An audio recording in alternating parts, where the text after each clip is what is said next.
about 30 hours ago at midnight, while you were chained to the mast of the Cheerless.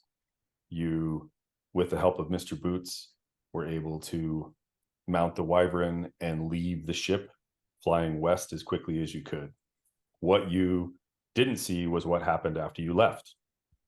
In the crow's nest, Blackjack Jade appeared, peering over the side of the crow's nest, having witnessed the entire activity. She shimmies down the mast using the rope ladders with incredible skill and dexterity. She hurries into the deck below, where the Dragonborn invaders are having dinner and bullying the crew. She whispers to Klepto Kaylee, who whispers to Ruthless Reese, who whispers to Ransom, who whispers to her sister Chastity Jade. Very quickly, the entire crew knows what has happened above. They rapidly put together a card game and raucously play with copious amounts of alcohol on the table, luring the Dragonborn Malgani and his soldier into the game.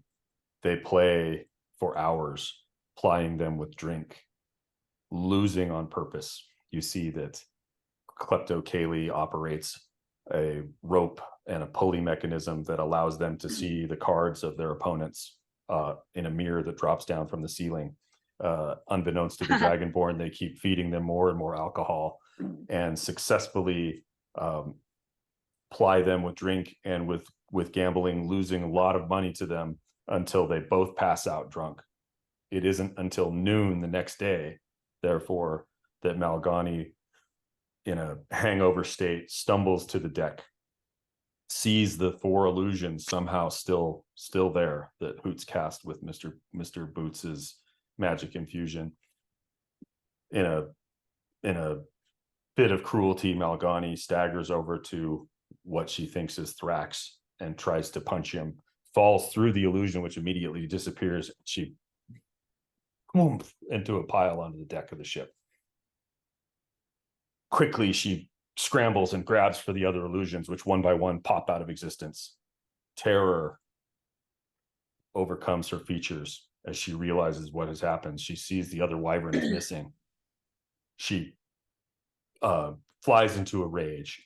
She beats some of the crew people. She beats the other Dragonborn. She rages, flying up and down in anger, but ultimately is given no choice but to open her own compass, which is familiar, and she communicates with Lilith, expressing what has happened, no doubt. Looking downtrodden and defeated, she closes the compass, puts it away, gives an order to the other Dragonborn, and takes the remaining wyvern, flying west to look for you.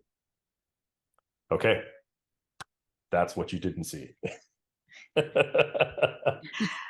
Okay. Cool. I wish we didn't see that. I actually pre-rolled some of the randomness of that. So cool. This is about the time that noon was about the time you were entering the tunnel. Kitty had threatened to kick Mr. Boots down the tunnel that he created. So this was probably 12 or so hours ago that she set off. Wyvern.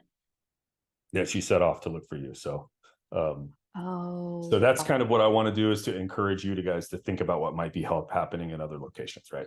So, okay, let me move you guys back to the map where we were.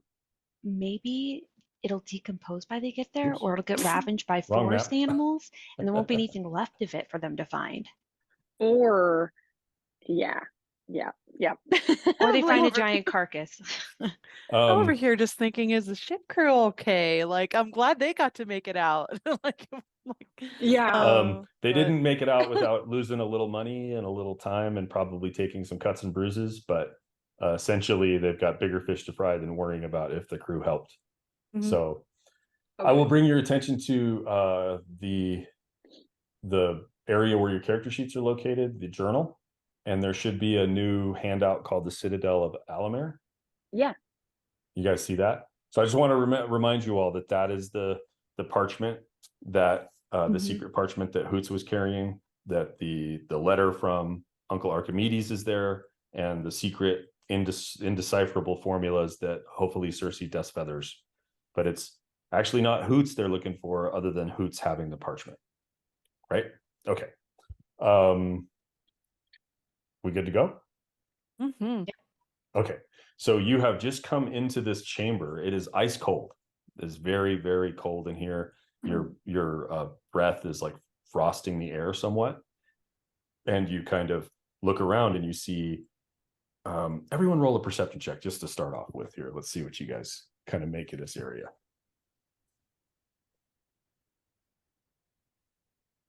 Ooh, nice. Manon. Well, we'll wait for Kitty here. Manon with a cheap 20. What does that formation of crystals vaguely remind you of? A house of mirrors. And What else? And you guys players, feel free if it looks like anything familiar to you guys. gosh, these I give can't out the see very same. far, so I These don't. get Oh, Yeah. I'll tell you what. Let's say, for the sake of argument, just for this, I'm going to give Thrax.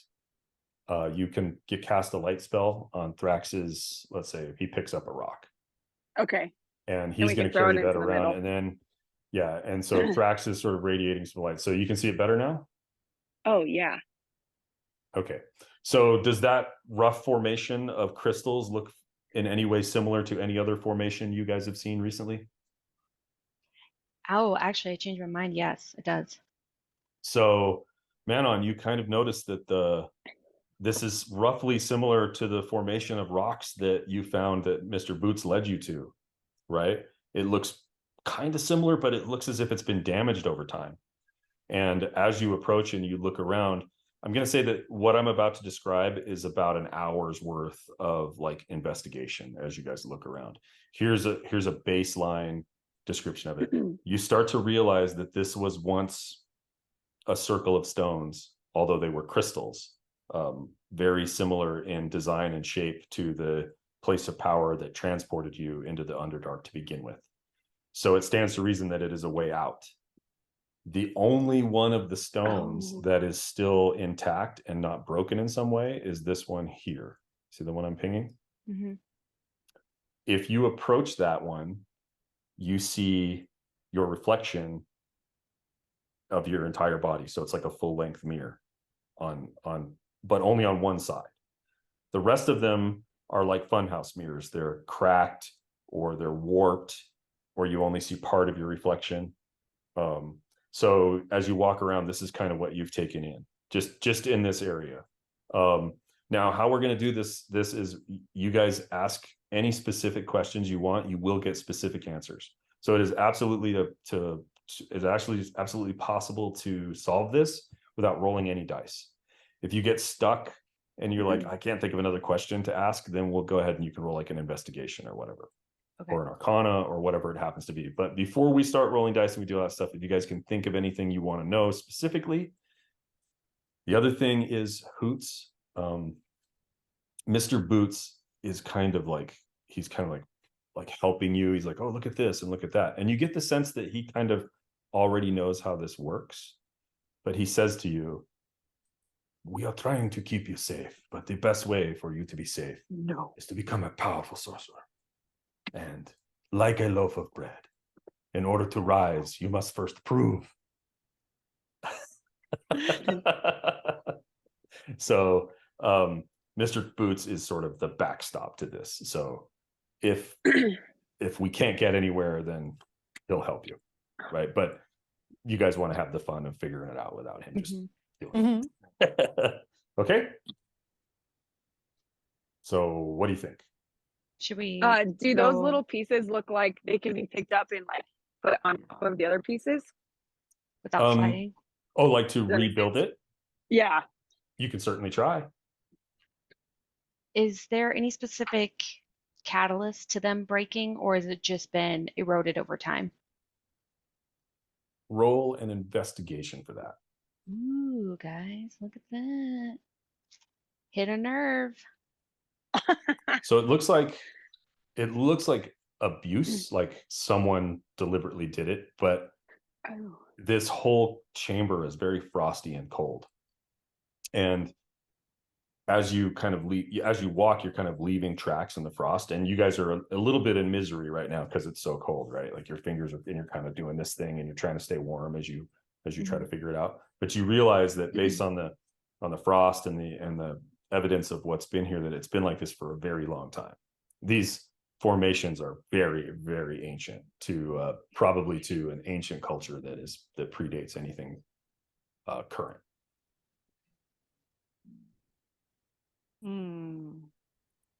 Well, so the only one we see ourselves on normally is this one.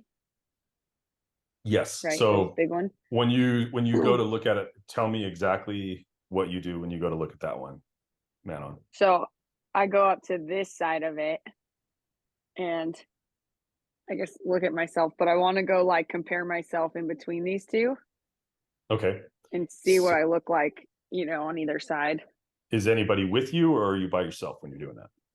Let's take Mr. Hoots with me. Okay. So as you and Hoots approach this one to the north, that's probably the second most intact one.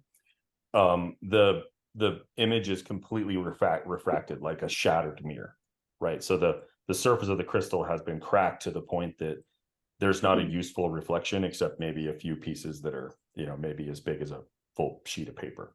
But as you walk to see the other one, as you and Hoots both come into the surface of the mirror, the surface that is a whole image of you, like a full size body length mirror, begins to ripple like water, and you can't quite make out details. So yeah.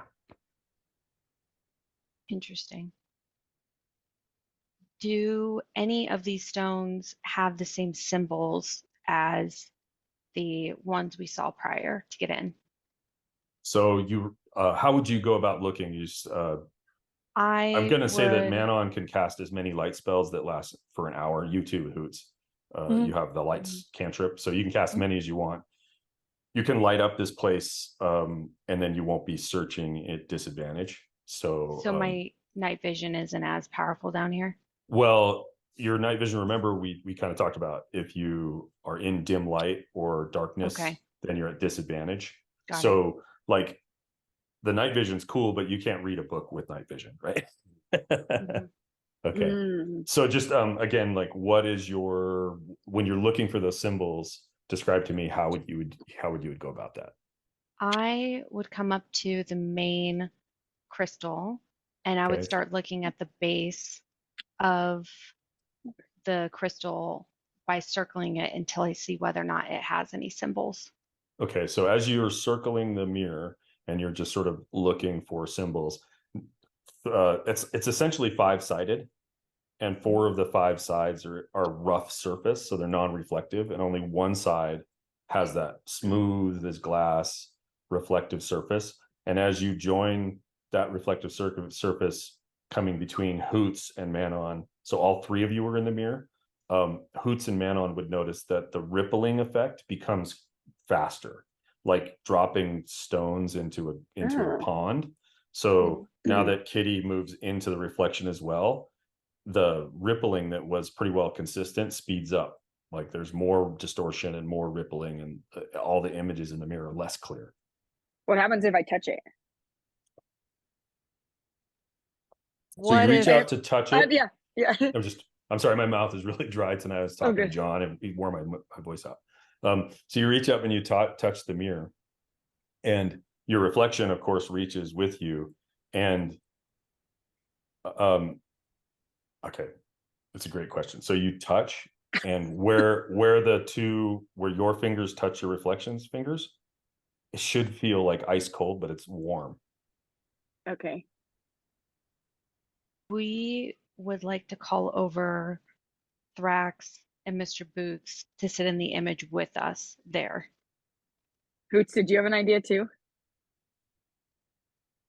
Essentially, everybody is being reflected in the image, and the image becomes more distorted. It's as if more pebbles are being dropped in the water, and the ripples are just now your image, Manon, your fingers touching your reflection's fingers, it is becoming colder and colder. Oh boy. Okay. Hmm. Special floating hand appears at a point you choose and arrange the hand last filters.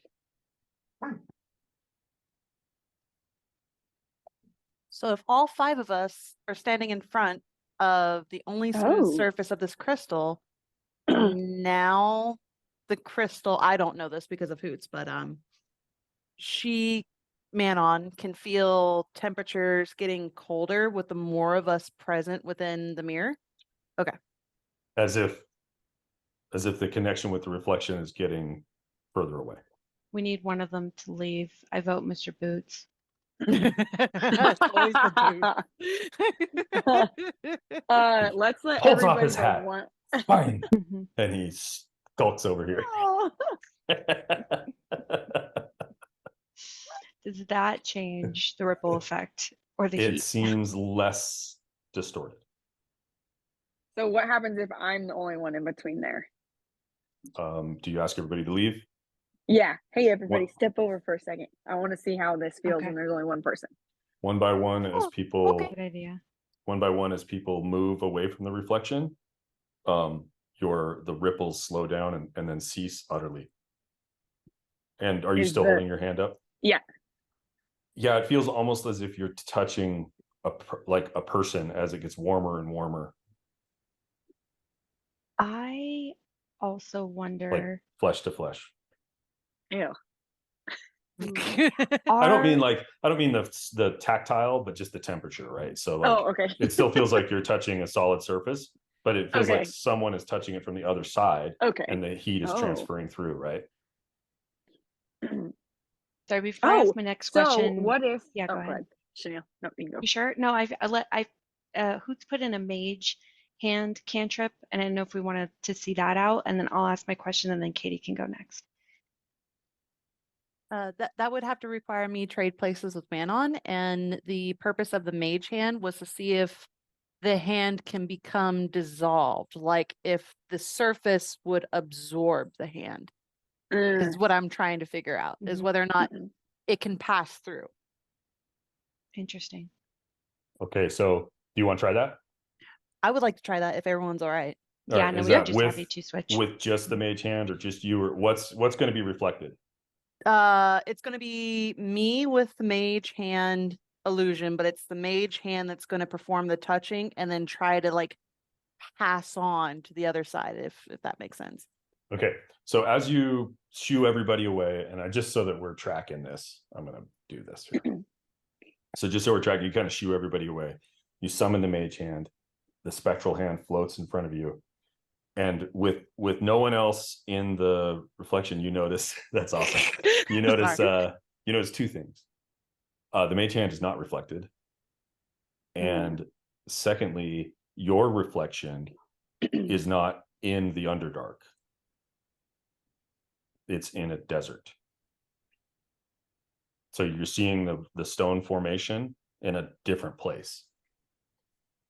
You may be able to get through since you're magical. Ooh, Manon, don't come over here, but I want to ask a question really, really fast. When you were looking into the mirror, you saw only yourself in this cave, right? Nothing else? Yep, just myself. Fascinating. I have an idea. Do I hear Kitty say, I have an idea? Yeah. Okay. Full I communication. I look over to Kitty and I'm like, an idea? Yes, it's a long shot, but here's the concept. I think the mirror reacts differently to each person, and the way for us to get through is it has to be unique for each individual. So far, what we know is that Hoots can at least see the other side. We haven't tested to see if Hoots can get through. And then there's some type of heat coming off of it for Manon specifically. Ooh, like a desert. Potentially. And I don't know how we work with Manons, and I still don't know how the rest of the crew fits in yet and what theirs might be.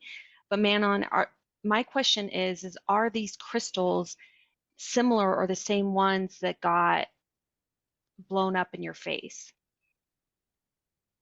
No, Like, do you have a connection to these nothing, crystals? no, Okay. no similarity. Oh, My theory still stands, but I mean, I hesitate to let Hoots go in by himself, Well, but no one besides Manon has touched it, just to be clear.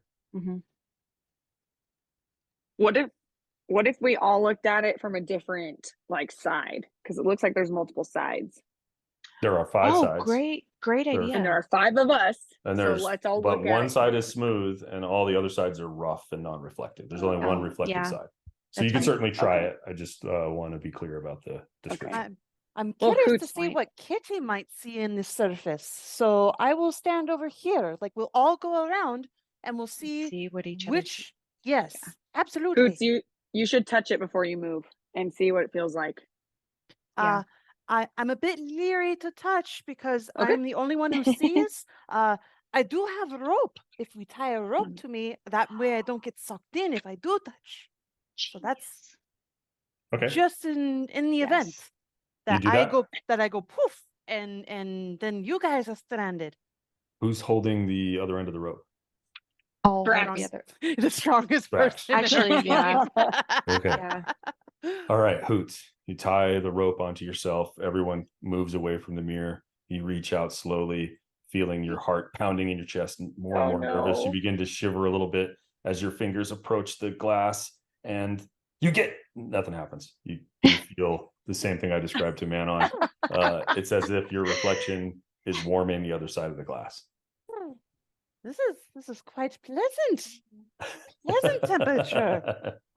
I go to try and like give like little baps. Like, So essentially it is a perfect reflection, and whatever expression you make, it appears to be a mirror in all ways, other than the temperature and the fact that the more people stand in the mirror, the more distorted the image gets. And also, of course, your reflection is in a different location from you.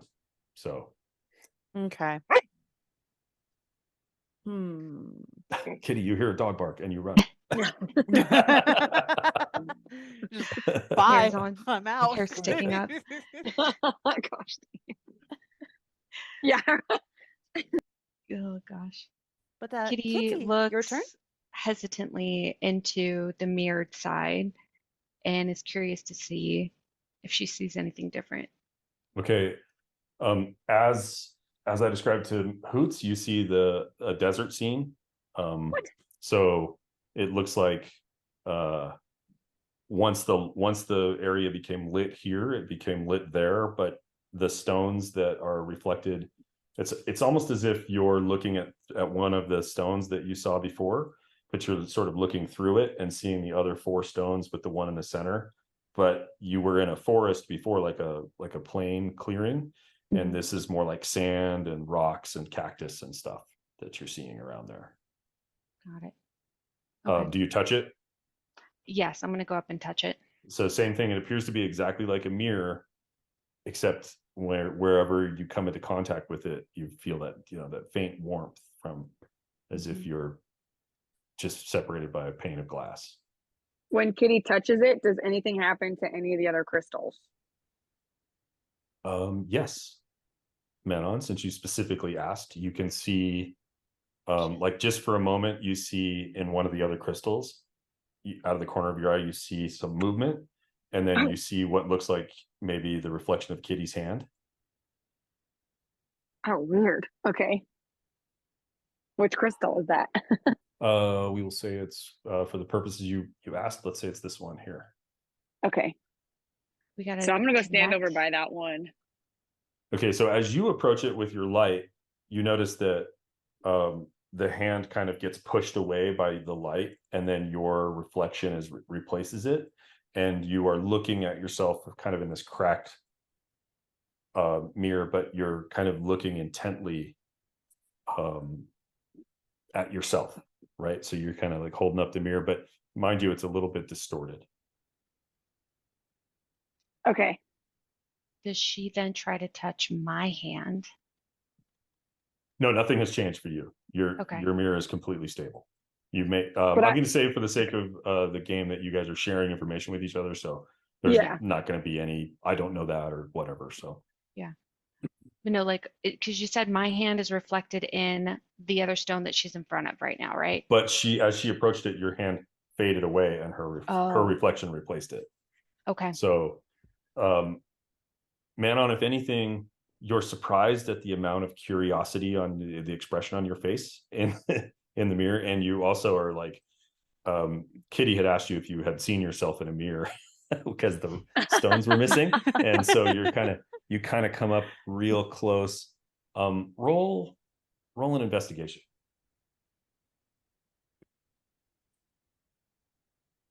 Oh, my investigation is not high. Oh, dang it, that's gonna be a 20. That was supposed to be a 20. Nice. Okay. Almost. Chenille, did you Nope. see that I texted you? Oh, no. He's like buying time. Trying So Mr. Boots says, how would you reveal a message on glass? I'm like writing. Say that again, Katie. Am I like breathing on it? Do you breathe on it? Yeah, Okay.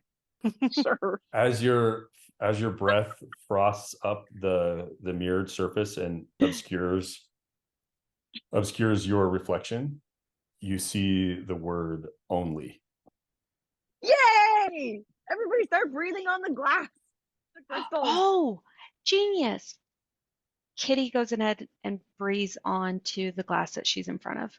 So interestingly, as the full length mirror, it just frosts up, but nothing changes. Okay. What other pieces do my hand get reflected on so the other people can check it out? Okay. So as you put your hand up and ask everyone to look for where your hand appears, kind of a random assortment of different pieces of crystal as you each go and look and repeat the breath process, you reveal the following message. And no matter which stones you go to, the message repeats itself over and over again in order. Only those who mind their manners and are blind to vanity may pass. Oh, sorry, Boots. Hella burn. I guess we go up and touch each individual stone with our eyes closed. Oh, only who mind their manners. So, like, please let us pass. Ask. Yep. And maybe, yeah, close our eyes so that we're not looking at ourselves. I don't know. Let's try it. Okay. Now, what do you think, Hoots? You're being awful quiet. I am curious to see how this will play out. I have a good idea that this may work. Hoots, roll an Arcana check with advantage. With advantage.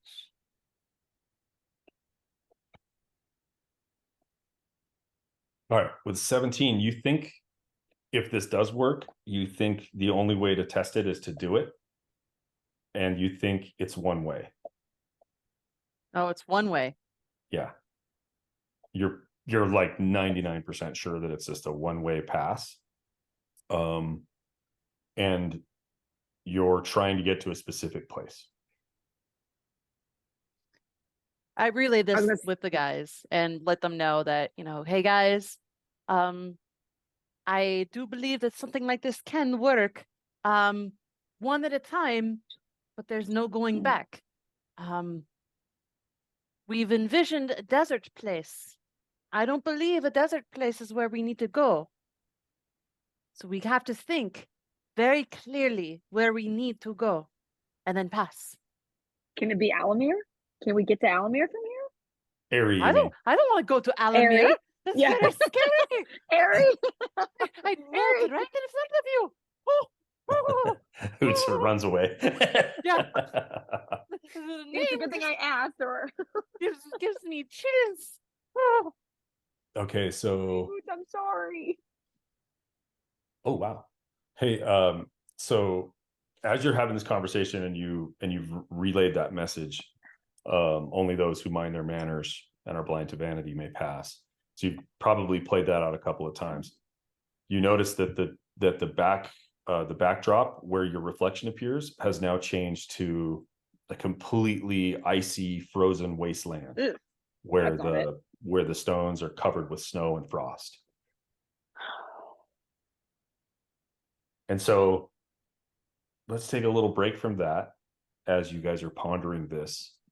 Mr. Boots once again casts the Leomund's tiny hut spell. Good. Over here, kind of in the corner, and says, we should rest. And I'll put that back in the thing, just so you guys have it.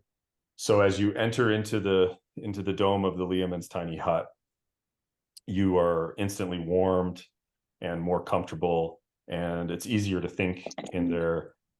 Boots kind of takes his time and leans up against the wall, pulls his hat down over his eyes and says, do not try anything without me. And then he goes to sleep. But after a few minutes, Thrax is like, oi, Boots, can I talk to you? To me or to Boots?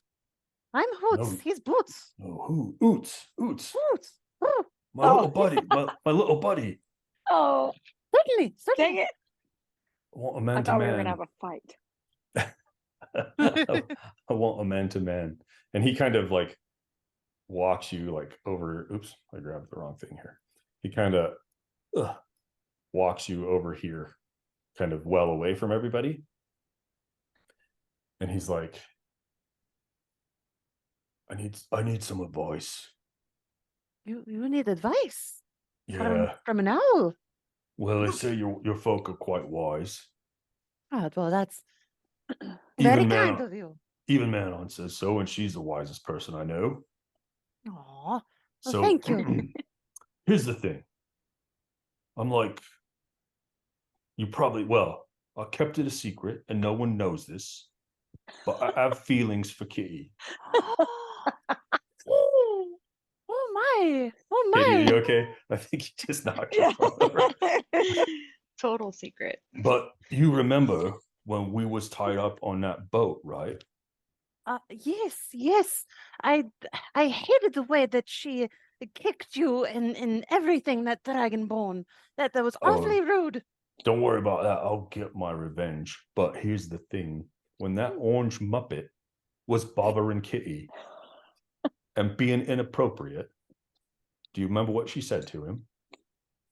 She said, you can no longer have this one. My heart belongs to another. Which broke my heart, see? Because I didn't know she had someone else when I caught feelings. Didn't know, did I? I mean, how could I? So, is the thing. Like, I don't want to walk around being a bloody bellend all the time. Mm-hmm. A total prat. So can you like use that jug you have to like, or your spells to like whip up an anti-love potion or something? An anti-love potion. Oh. Like right now, all I have is fresh water. If you need water to rehydrate, I have that. But let's see. I'm not gonna lie, that's a bit of a disappointment. Let's see. I go and rummage through my bag and I'm looking at my options to make, and I go, I may know just the thing. Is this going to be for yourself or to share with another person? No, it's just for me. I just you? don't want to act like a prat around Kitty all the time. Right? Oh, absolutely not. Let's see. I am going to make something very nice for you. And Thank I you. go, and in my alchemy jug, I turned it from water now into Please be I don't know. vinegar. Please be vinegar. No, it's just gonna be straight up mayonnaise. Mayonnaise. Mayonnaise. Yeah. Now, if it's permitted, I was gonna use whole pep's tea with a little bit of like the honey to go with Okay. it. Yeah, yeah. And to make it something like that, something pleasant. Okay. So you're gonna give that to him, and he says, "This'll help, will it?" Sure. If the real self doesn't want to lie, but it'll definitely make you feel a lot warmer. And Okay. I'm gonna roll for persuasion. Okay. I'm gonna Yeah, try do to that. convince you that it's Yeah, going that's to great. help. I'm gonna give him disadvantage on his Oh, it was still on advantage. perception. No, you can have advantage. So let's see here. All right, because he's like, I knew I was right to talk to you. Manon says I should tell her about my feelings, but here's the problem with that. Kitty probably thinks I'm an idiot, but if I talk to her about my feelings, then she'll have evidence. Evidence? Oh, God. Evidence that I'm an idiot. Oh, you're too hard on yourself. I go and I try to like give you a comforting pat, but it's like on the top of your quad because I'm so short and you're talking Right. down to me. Like, you're too hard on yourself. No. Roll a perception while you're talking to Thrax.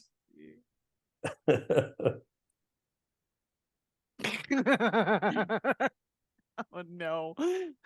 Okay. So he's just sort of like, he's sort of drinking the tea and he's just sort of calming down, and you guys continue to have this conversation. Okay. Meanwhile, at the other side of the cave, Manon, you are getting a strong kind of a feeling over in this direction, like something amok. Hey,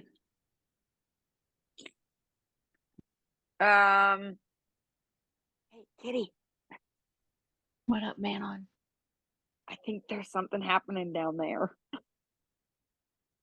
Let me see. Can you If see? I can I can't hear. see. I'm blind. Oh, yeah. Let me see if I can hear something and make out what it could be. Roll investigation with normal Perception or more. Yeah, perception? more perception. Yeah. God. With normal or disadvantage because we're in a cave. I'd say this is more hearing, so just normal. Sorry, you guys hear me? Okay. Yeah, gotcha. Normal. Okay. Just more normal, yeah. So keep in mind that this is like the Underdark itself is like there's always like a breeze. So there's always like the wind moving through the caves. And so you hear like an echoing, but you can't really make anything out from here. There's so this is like a 20-foot drop off right here, and then that's ice down below. But the path more or less goes like this, right? See that? Yeah.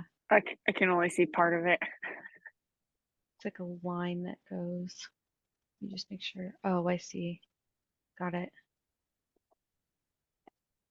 Manon, if you're not tired, because I'm definitely not tired, you want to go do some exploring? We'll leave Mr. Boots here to sog some more logs. What does that even mean? I know. I was like, he's snoring. He's making loud sawing the log noises. Okay. Oh, I thought you. Never mind.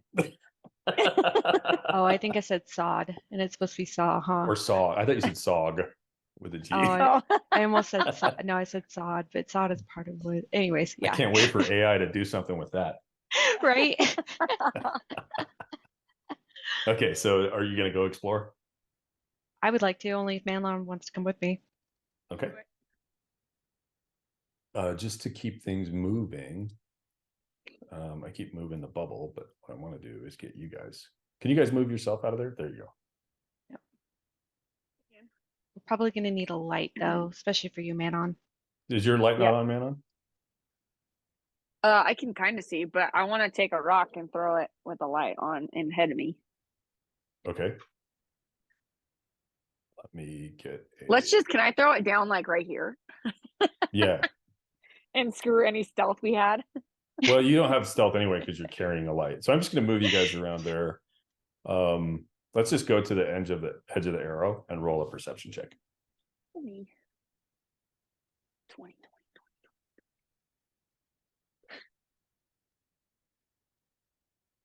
Kitty. So the cave, Manon, to the right, it goes to the south. So the cave is open right to the south there. And there's like there's like this just out of your vision up this way, you notice some more crystals. Ooh. Oh. So as you approach, Kitty, the crystal is kind of similar to the others, but there's something different about it. And as you come closer, you realize that the top is hollowed out. And as you kind of approach and look down with Manon's light kind of reflecting behind you, you see a gem encrusted, jeweled hourglass. Kitty is highly interested in anything that sparkles, This is and true. she would very much like to jump up and grab said hourglass. Okay. Yeah, because Kitty. Don't mind if I do. Let me do this here. Okay. So in that moment, a couple of things happen at once. All good things, of course. All good things. Kitty gets bonused up to level 10 and Hoots and Thrax were standing right there. So yeah. drawn to this hourglass like a boo from Aladdin. Exactly. Yes. Okay. So as you touch it and you lift it out of its area, it kind of shakes a little bit and immediately twists itself out of your grip, almost injuring your hand, but it turns itself over and sets itself back down. Sand starts to run through the hourglass. And in that instant, as shown on the map, a wall of ice appears, like blocking you off from where you just came from. Hoots, same thing occurs, but the wall of ice separates you and Thrax. Oh, Thrax! Thrax, can you hear me? You kind of are kind of looking at the wall of ice, and Thrax, you can barely see, like with your dark vision, through this thick, like looking into the ice, you can see him moving on the other side. But I can't hear him and all that stuff. Yeah, Okay. it's too thick. And same thing. So Manon, roll a perception check.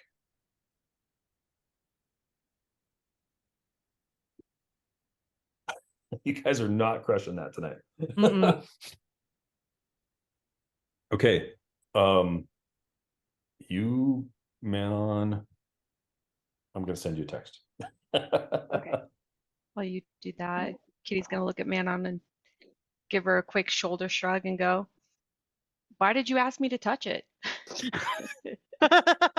Wow. I'm just gonna shake my head and ignore her. I'm looking around. I basically don't see anybody within the space and the void of the stones. So I go to run back to the hut in hopes to wake up Kitty, Manon, and Boots, because I thought that that's where they were. As you enter the warm sphere of the hut, you notice that the others are gone. And Mr. Boots is just sitting there with his bag of holding out, and he's laying out different instruments. So obviously he has his guitar that he loves, and he's got like a tambourine, and he's got like a lute and a drum and different things. Oh, Mr. Hoots, I'm so glad you're here. Help! What? What help? What? There's walls. Thrax, he's behind a wall. Woo. Just owl hysteria. I'm small, just hopping, just basically in a panic. It seems so separated. Thrax, all of a sudden is over there. He kind of like, I should not have let you wander off. So he kind of, yeah, second, let me do that. He kind of follows you up. Oh, I see you have discovered the hourglasses. I was glass. I see, Lucas. It traps you in this place, see? And I knew we should have asked Boots to go down with us, and we would have been fine. It'll last a couple of hours. It will do him good to be by himself. The big ogre. He's too cranky. The man is all in his head. But Manon and Kitty, were they not with you in the hut? Where did they go? They wandered off to the south. Oh Do not no. worry me, amigo. It will do them no. good to have their time alone, as we say. They are, they are clearly in love with one another. I'm just pacing back and forth. Well, what do I do? What do I do? Oh. I suggest this. Come, let us look at the stone without the others interfering with your magical process. You are a great sorcerer, no? Yes, I believe so. Then where is it that you wish to go? Oh, I wish to go to Aerie, to be honest. Focus. Look in the reflection. Bring it into being. Oh, okay. I go to the front part of the one gigantic one that actually makes the most clarity. And as before, it's just you in the mirror, perfectly clear reflection.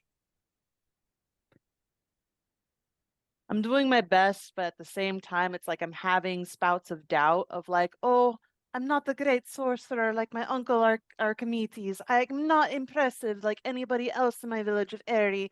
Like I'm starting to have like that, belittling, picking on myself, but this time it's like just a no. I got to get my head on straight. I got to do this. I need to see Aerie. I've left it. I've ran away. I'm grown up now and I want to do something about it. So I muster up the courage and I think really, really hard about Aerie and wanting to be there. Okay. Roll an Arcana with advantage. Advantage. Nice job, Hoots. This is perfect because you're really focusing on Aerie, and you see a different, like that snowy, icy background where the stones are. That sort of fades away, and this is, mind you, the image behind your reflection, and it is replaced by a forest, but definitely a different forest from the one you came through. It's similar but different, and then that kind of fades away to a sort of a dark cave, and in the background of the cave you see light coming in and you see clouds as if it's on a cliff top high in the air, and then it's back to the forest. So it's almost like you're saying you want to be close to Aerie, and you get the sense that either one of these two places is close to Aerie, and you're going to have to choose one. Okay. So if you want, we can go look at the big map. Yes.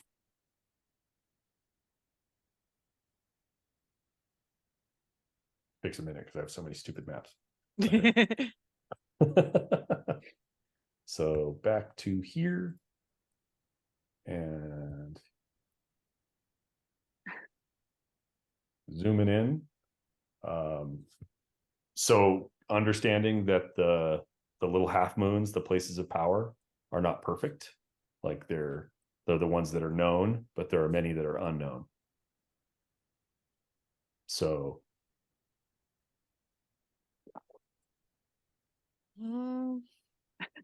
I definitely want to go to the half moon that's next to the glade of the Cat Lord. The one that's the forest. The forest. Okay. And do you say that to Mr. Boots? Yes. Very good. Then we have but to wait for the hourglass to run its course, and then our friends will come back to us. Are you sure they're not going to get harmed, trapped? It's awfully cold. Are they going to be okay by themselves? Who knows? They seem resourceful, except perhaps the ogre. He seems less resourceful. Oh, wait. What? There's an hourglass up our tracks. Exactly. You just flipped it, then they would all go away. Or you might have to wait 2 hours. As the sands run through the hourglass, you do start to notice that the more sand that runs through, the more the wall begins to dissolve. And it's not melting as such. It's not because there's no puddle of water, but it's definitely getting smaller, as if the size of the wall or the duration of the wall is related to the sand running through the hourglass. Manon, you definitely feel a presence from the southern tunnel. Yeah. So are you interested in exploring that? Yeah. Hey, Kitty, I'm getting the sense that there's something really exciting down this tunnel. Do you want to come? You know I'm down for an adventure, especially with my good old buddy Manon. As you start to travel down the tunnel, like trying to kill your 2 hours, you definitely sense the presence of a dragon. And roll, and actually for you, Don't I'm say going to say initiative. Okay. roll a perception. Okay.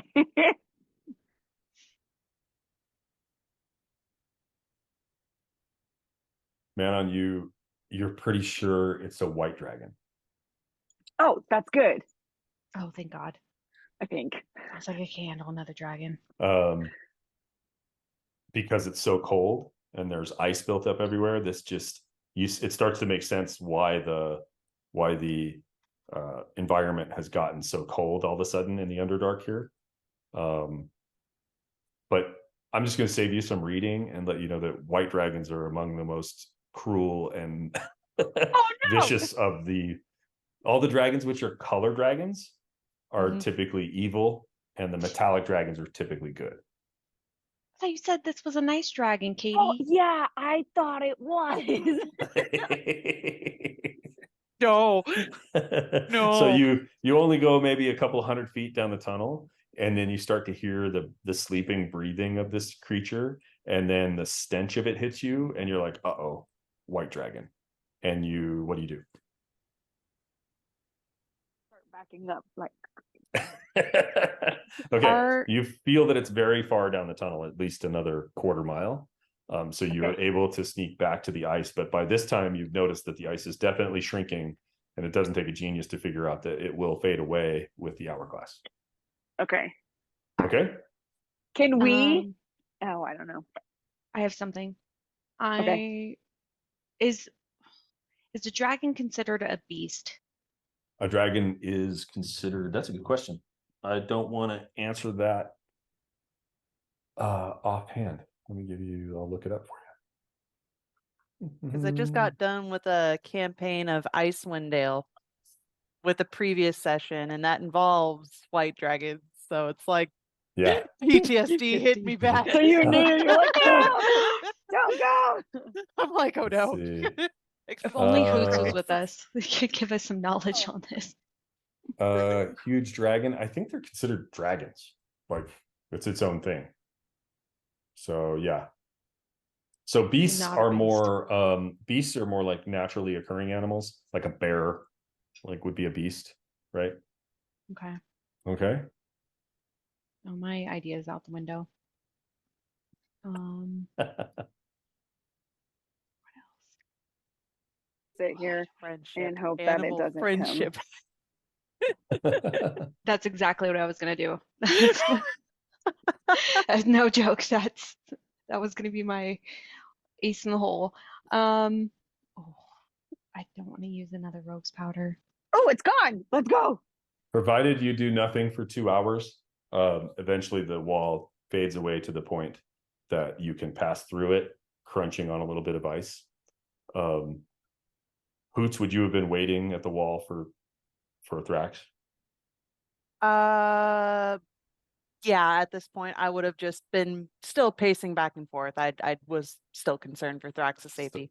So he's like, no offense, Hoots, but this tea is no good. It makes ice walls.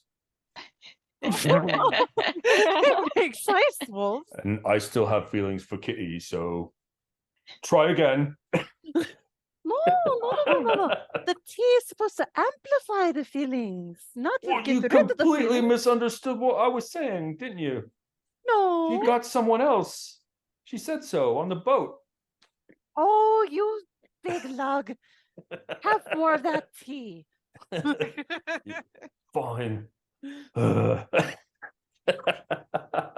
Okay, so you two make your way back to this area, and Yep. Yeah, everyone, we're not it staying is down here. it is far enough Oh, along jeez. that you have decided you either have to move on or rest. Well, I'm exhausted, so I would be inclined to rest, except there's a dragon in here, so maybe it's better we don't rest in here. So let's keep going. Okay, Mhm. that's all I need to know. Yeah, If if everyone everyone else else is is fine good on with that. health, I'm same. I agree with Manon. And I'm very happy that analysis paralysis didn't get it, actually helped us in this case. Yeah. Okay, so while you were off having your adventure, our friend Hoots has made a discovery. Tell them, Hoots. It's better to show than to explain. Everyone, think of the place we need to go. The forest Aerie.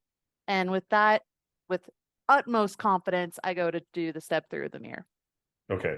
And when you go to step through the mirror, what are you doing? Are you I still have like the hand out forward just to touch, like if I didn't successfully go through, I would just be able to stop myself. But having my hand just like guide out front. okay? And we go ahead of you, or so you stay behind to let us pass?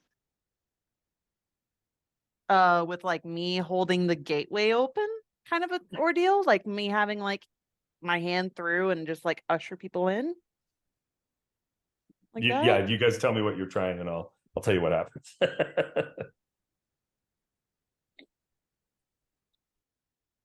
Well, we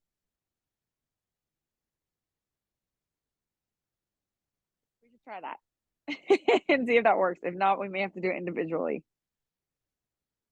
Okay, so as you put your hand on the mirror, and then let's say Manon walks in front of it, it starts to ripple again, and then the image becomes distorted. Okay, so it has to be one at a time. Mhm.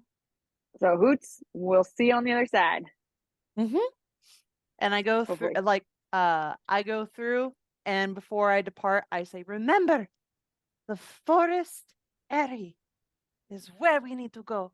Forest Aerie. And then I pass through. Okay, so when you pass through, what are you doing specifically? Because I think someone said it, but I just want to make sure you got it too. Oh, for closing my eyes. Okay, so you close your eyes and you walk forward, and you feel as if you're passing through, like stepping into liquid, and you all watch from the side as Hoots just vanishes with nary a sound, and then the surface of the mirror begins to ripple. Ooh. And it takes about a minute for it to, like, just like a drop of a pebble in a pond, it takes about a minute for the ripples to stop. Who's next? I'll go next. Okay, Manon, you move. Actually, I feel like we should make sure Thrax can get through. Okay. So you tell Thrax to go through next? Yeah. Remember, Forest of Allomere. So he walks in front of the mirror, and as it did with the ice and the desert, whatever image appeared to be on there last remains. And he's kind of mumbling under his breath, Forest of Allomere, Forest of Allomere.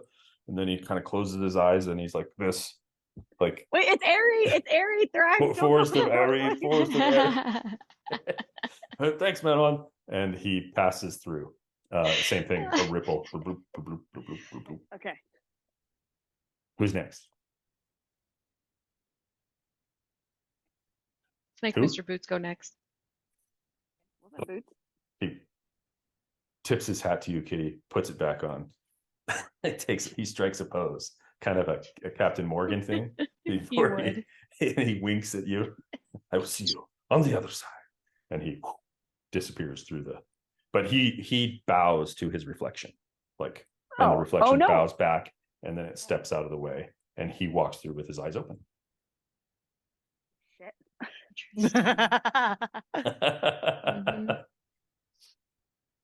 Mhm. Who's staying last, I guess, is the question.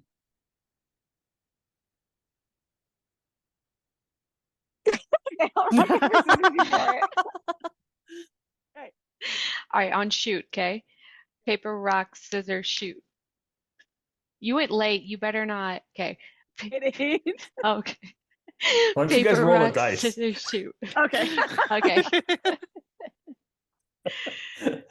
Whoever gets highest on a D12.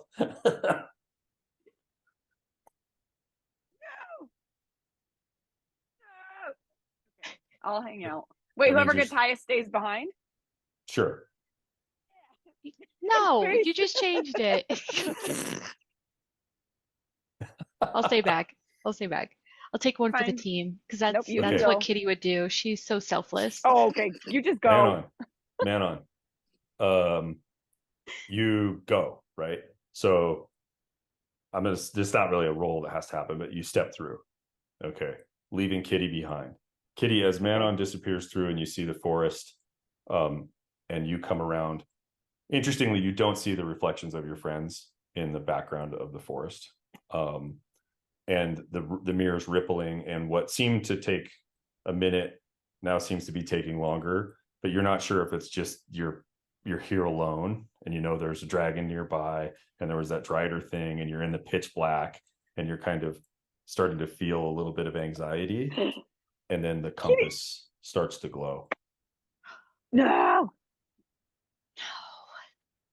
Oh no. I gotta get rid of this and compass. roll an Arcana check, please.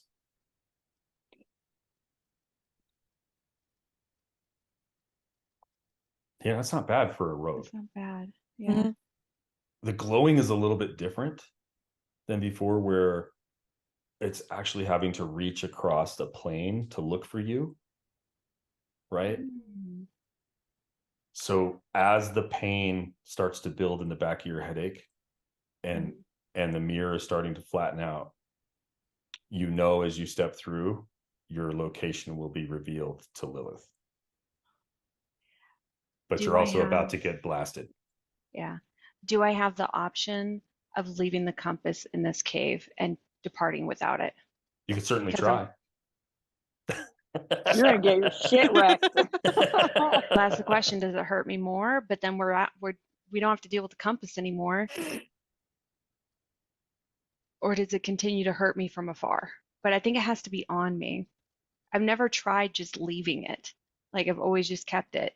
So, you know what? Yeah, we're leaving it in the cave. It's going to stay with the dragon. It'll be part of its horde. Let's try this out. All right. YOLO. You put the compass on the ground, let's say. You just kind of set it down like forcefully. You're feeling the pain start to build in the back of your eyes. You're going to roll a D20. I'm going to roll a D20. This is a new day has just dawned, and this is Lilith trying to hurt you. And so whoever, it's going to determine whether you get injured before you go through the mirror or after. Okay. So D20. Let's roll this. All right, let's do this thing. You got it. Yeah. Is that a natural 20? That is a Yeah, natural it is. 20. Sir. Awesome. Okay. You and your two? Just kidding. Yeah.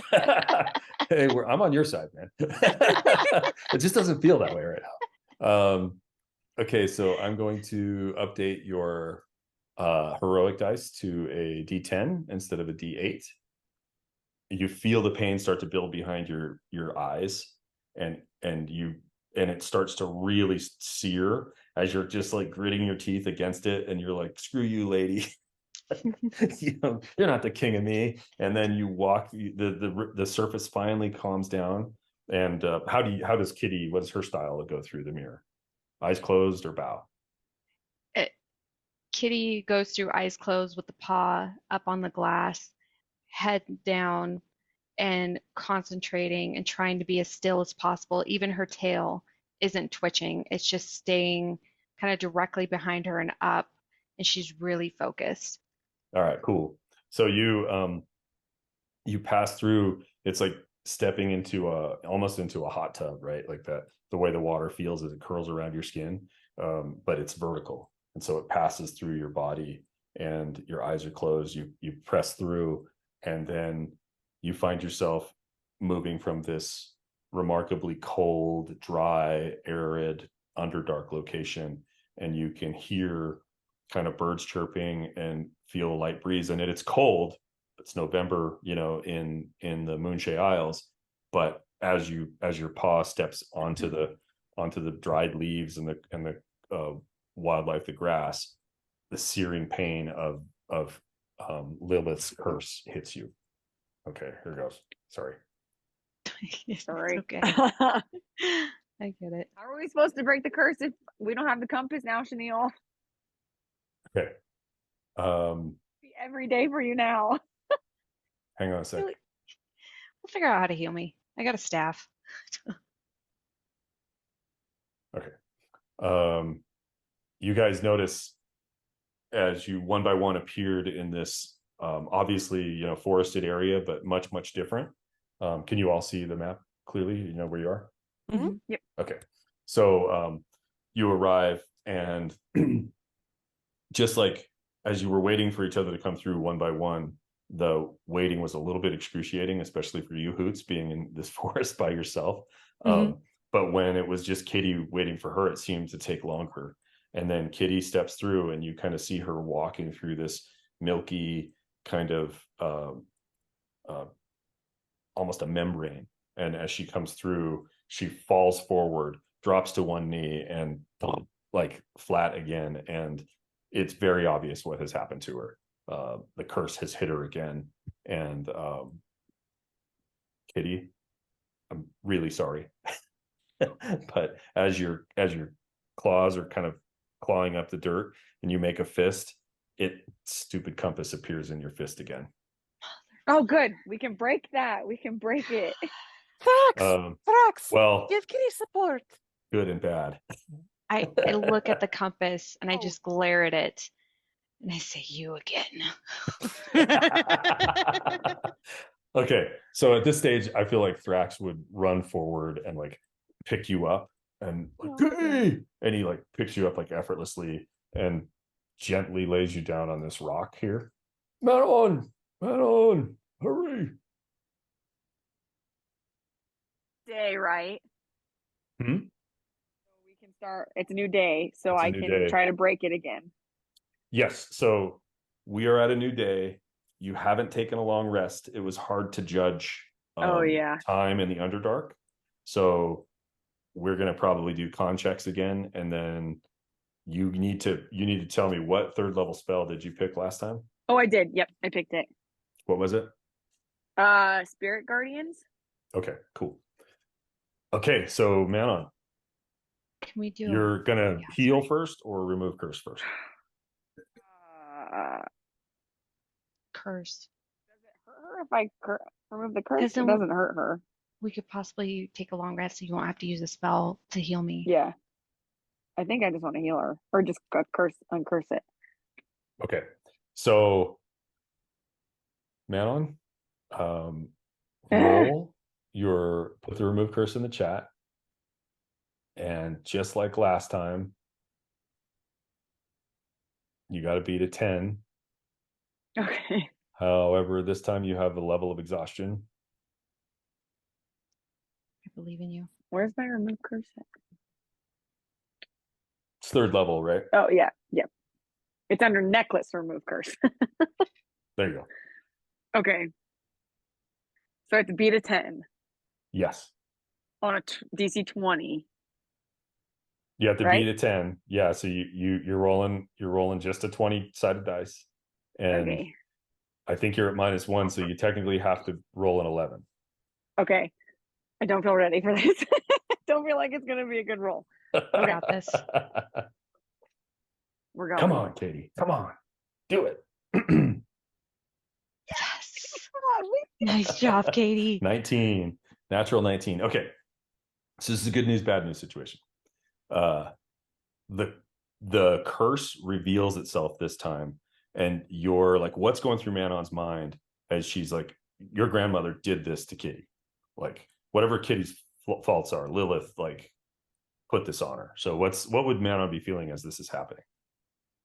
I think just like this overwhelming like repulsion that like that's my family. Like how could she be that way? How could she have so much hatred in her heart? Like just like this like oh and this overwhelming I guess eye opening like wow. I didn't realize that was evil in the world. Like I know what evil is now kind of thing. Okay, so it's that revelation for Manon that kind of lights her way as she steps forward, and the topaz gem starts to glow brighter and brighter and brighter, and you realize that there are two separate curses involved right now. So you didn't recognize that before. The compass itself is one thing. It is an item that has afflicted Kitty. That lets Lilith find you. The Gia spell is on Kitty herself, which causes her pain. You have to choose which one you just destroyed. You can remove one of those two curses. So either Kitty endures more pain and Lilith can still find you, or Lilith, one or the other, or Lilith can't find you. And so you can protect her from pain, but then she can still find you, or you can let her find you and Kitty gets no more pain. Yep. I'm sorry, Kitty. You're going to get more pain for a day. She can't find us because it's going to be pain on all of us. Okay. The greater good. I'm so sorry. A pragmatic decision. Kitty, as you're laying there on the rock, you're kind of curled up and you're probably like, I don't know, where would you be? Like, what would be happening? I'd be curled up under the rock, or not under there, on the rock, and I would just be wincing and shuddering as the pain just keeps feeling like it's hitting me over and over again. Okay. And the compass is in your hand, and you see Manon's topaz gem glow very brightly on her necklace, and she's holding her hand like above you. Thrax is kind of like, you're braced against him, and he's kind of like just like petting your arm, just very gently, and you're like wincing each time. It's very sweet, but it's not helping. And her hand is like glowing above you, and you see her eyes kind of glazing over, and she's praying to the platinum dragon, her god. And you see like this moment of like peace come across her face, and then like frustration, and her hand like reaches down past your forehead to your paw, and she takes the compass from you and she holds it up, and you see like for the first time you see fury and anger in Manon's face, and the compass just dissolves, turns into smoke, and it's gone.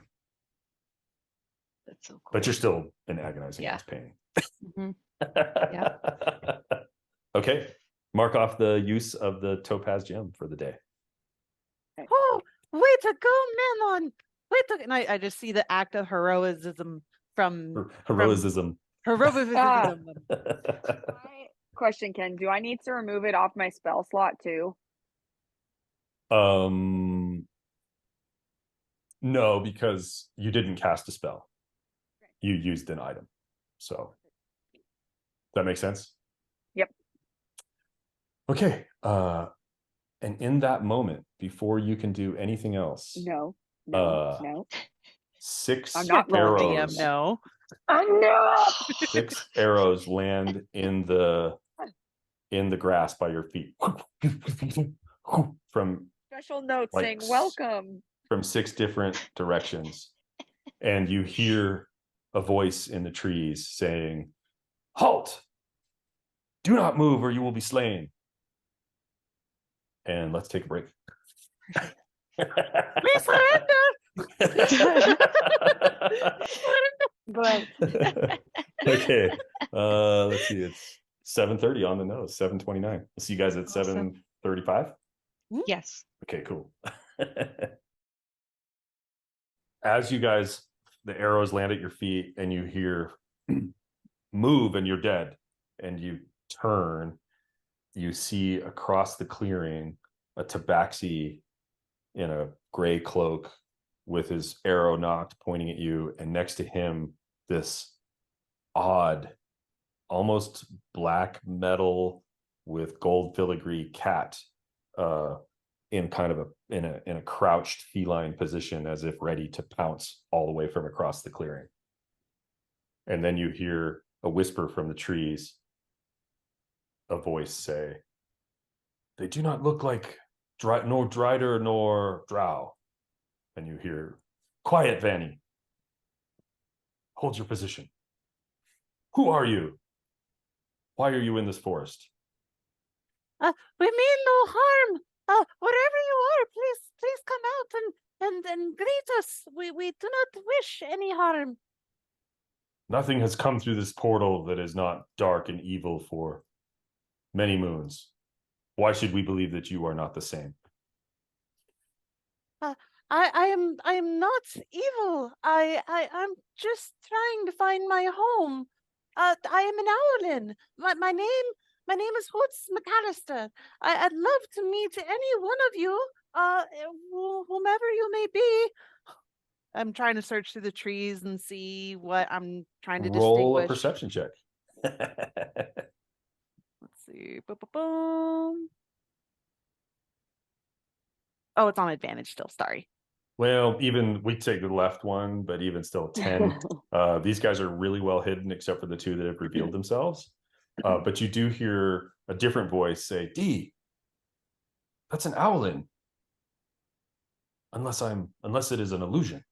And you hear the one who's evidently called D that is revealed themselves, kind of looks again with their arrow ready. Lower your weapons, and I will approach.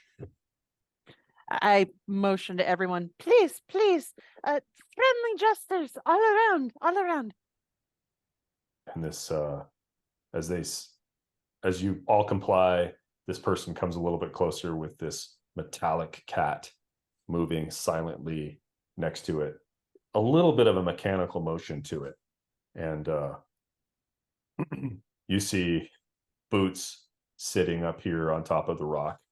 He begins to play his guitar, and the guy looks up, and you actually see that it's a female tabaxi, and she's like, ah, Mr. Boots, we didn't know it was you.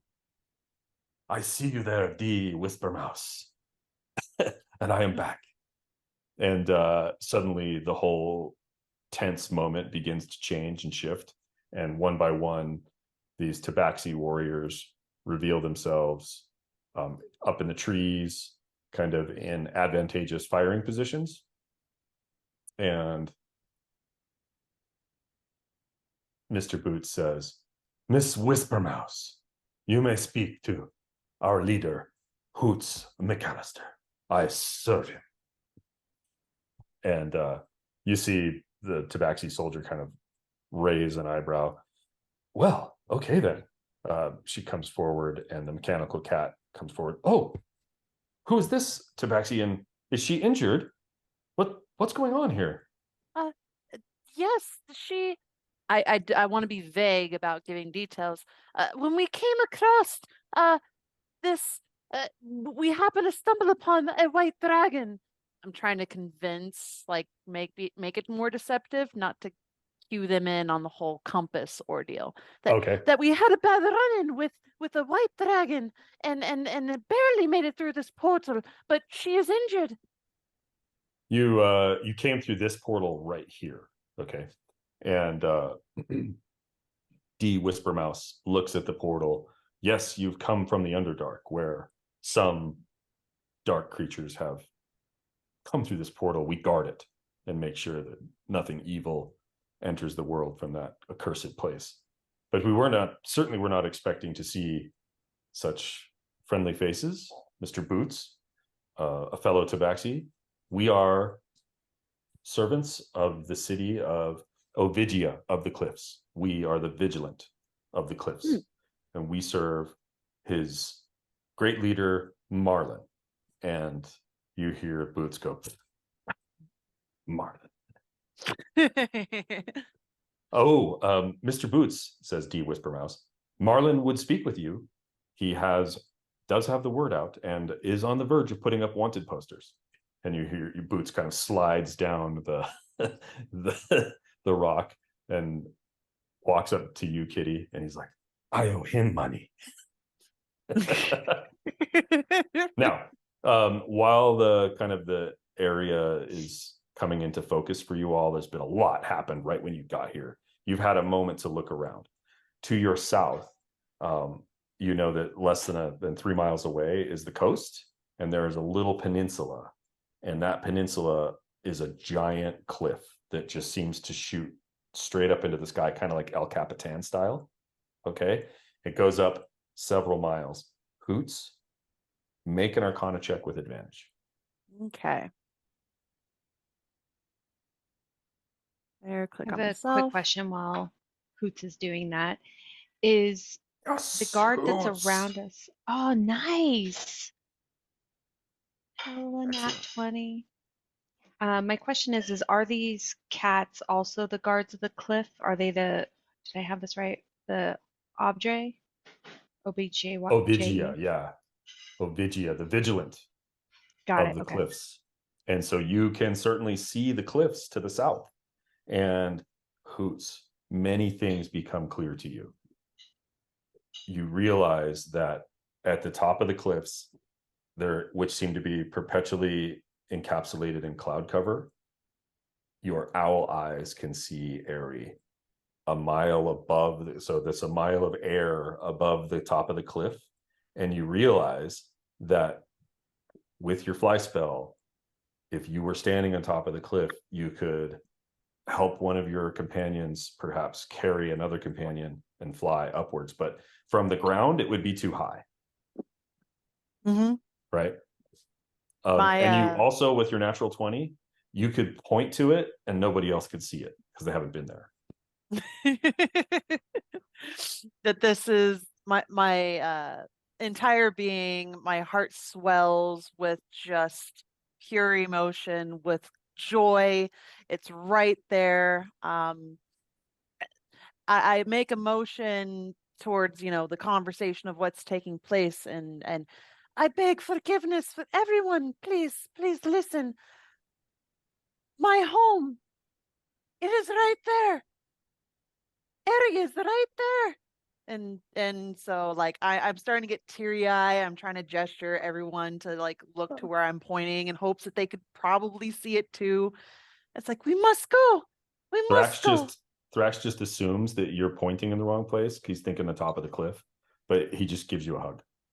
Aww. That I'm ready to go. I want to go. I can't leave Kitty like this in the States, and we just got introduced to new friends. First, Kitty. Kitty is top priority. Can anybody help? Heal and get her top notch, as Boots would say. The Whisper Mouse steps forward and hands you. I'm just gonna do this here real quick.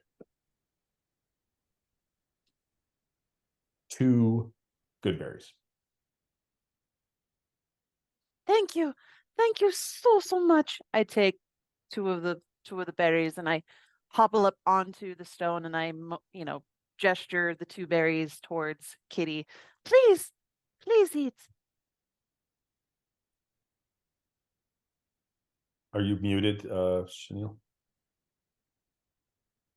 Nothing. Can't hear a thing. Katie, can you hear Chenille? You're muted also, Katie. Yeah, I can't hear her. But it didn't look like she was muted on the screen. No, that's the weird. No, yeah.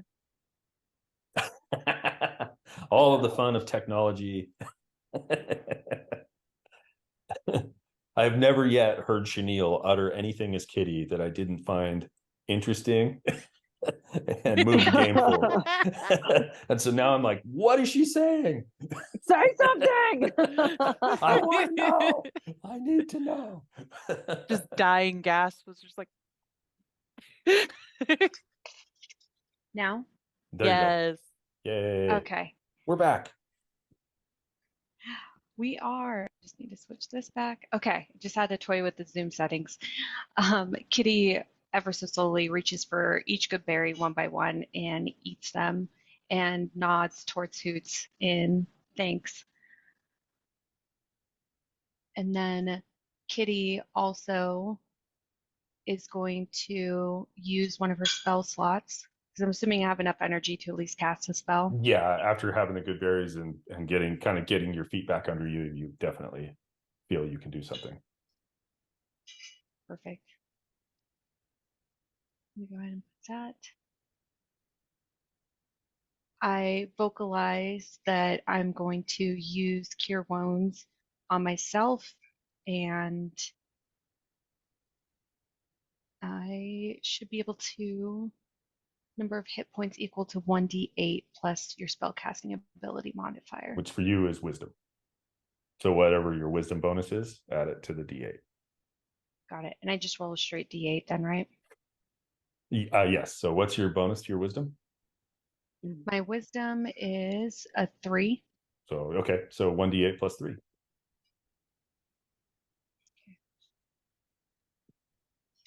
Yes. Beautiful. Ooh, nice. Beautiful. That's Nice. huge. So Mr. Boots says, this is no time for a catnap. But he is also going to hit you with a good berry spell. So he makes 10 of them. And so you can eat all of them if you like for 10 hit points. Yes, I will. Okay. And then Mr. Boots turns his attention to the to D. Whispermouse and states, you must tell Marlin that I will return to pay him what I owe him, but I have higher priorities at the moment.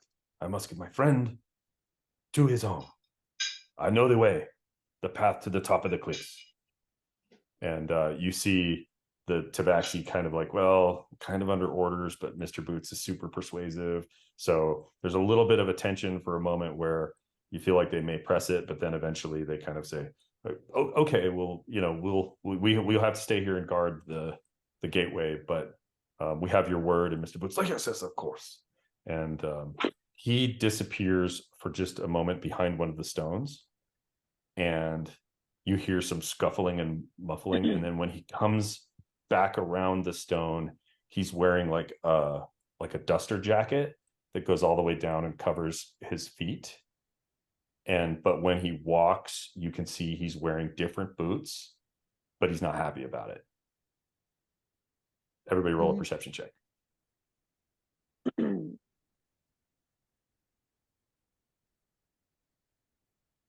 Manon, you're nailing it lately. Ow.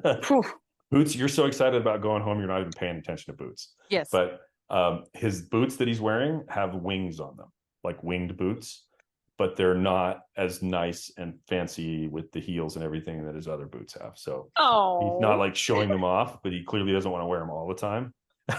But you kind of get the sense that maybe he can fly with these boots. Can he carry somebody while he flies? Well, as it turns out, I am strong enough to carry the one called Sawpaws. I was gonna say kitty. But could I carry Manon? I don't think so. She is too powerful, too strong. That joke there? Kitty, even in her weakness, rolls her eyes. It goes, fine. And then she'll hop on his back, like piggyback, so that he's not carrying her. We are not going yet. We have to get up there to fly. She's just throwing herself at him now. Oh, poor Thrax. Make a con save, Thrax. Yeah. Yeah. I need to take off disadvantage. He's still going to take a D4 of psychic damage. Oh. Oh. Okay. See him grumbling, kind of walking forward. He just starts walking ahead. So Kitty, I feel like it's important for you to write down the name Marlin. I did. And Ovigia of the Cliffs, which is a village of Tabaxi that you are currently not visiting. Okay. This is the village that is nearest to the Glade of the Cat Lord. Right. And so that one we're not visiting. What's the place above the cliff then? The cliff is just the cliff. Just the cliff. Okay. So you guys have to get to the top of the cliff so that Hoots' fly spell has enough duration to get you to the Aerie. Got it. Okay. Okay. Whew. You guys are moving now. You're moving fast. We need to because Lilith is on her way. We're skipping the village, and you guys spend a very difficult day walking up a very steep, very a bit treacherous of a path that leads to this cliff. Snow's cool. And you should be able to see off to the east the valley below, and you see whatever else you see. But this appears to be, after a full day of travel, this appears to be the highest point of the cliff that you can reach without like ropes and rigging and mountain climbing equipment. Right. So if you were Alex Honnold, you could probably free climb down that edge right there. But you guys came up the backside, which is like switchback trails, and so you're tired, you're kind of exhausted, and you're in this area. And Hoots, as you look directly above, you see the clouds swirling, and you can see just as the clouds part, you can just see the flying, basically, mountain that is the Aerie. At this, since we're at the top now of this cliff, from looking up, I get the swell of my heart just beating. It's visualized, like I'm breathing in deep and heavy, like I'm so excited. I return to the task at hand. I look down to each and every one of you, pluck a feather from my side, and I hold it up. Oh. Speak an incantation. The wisps of white as this feather dissolves, and I go to reach out to the individuals to gain the flight spell by touching them. Awesome. Oh. Alrighty. So you touch. Wait. What? When she goes to pluck the feather, Boots gets really excited and think it's going to be the feather that he's been asking for. Yeah, he looks at it and then it dissolves. He's like, he looks at his hat like, damn it, there's a spot right here. It would look good. I would walk up to first Manon, and I go and touch on to height difference. So I touch like the quad pauldron, the piece of armor that's on the top of like the quad area. Okay. And then go over then to Thrax, who's right behind, and I go to pat him on like the back of the knee because he's ginormous, and give him the supply spell. And then look, let me just go ahead and put it into the chat here. Boom. Okay.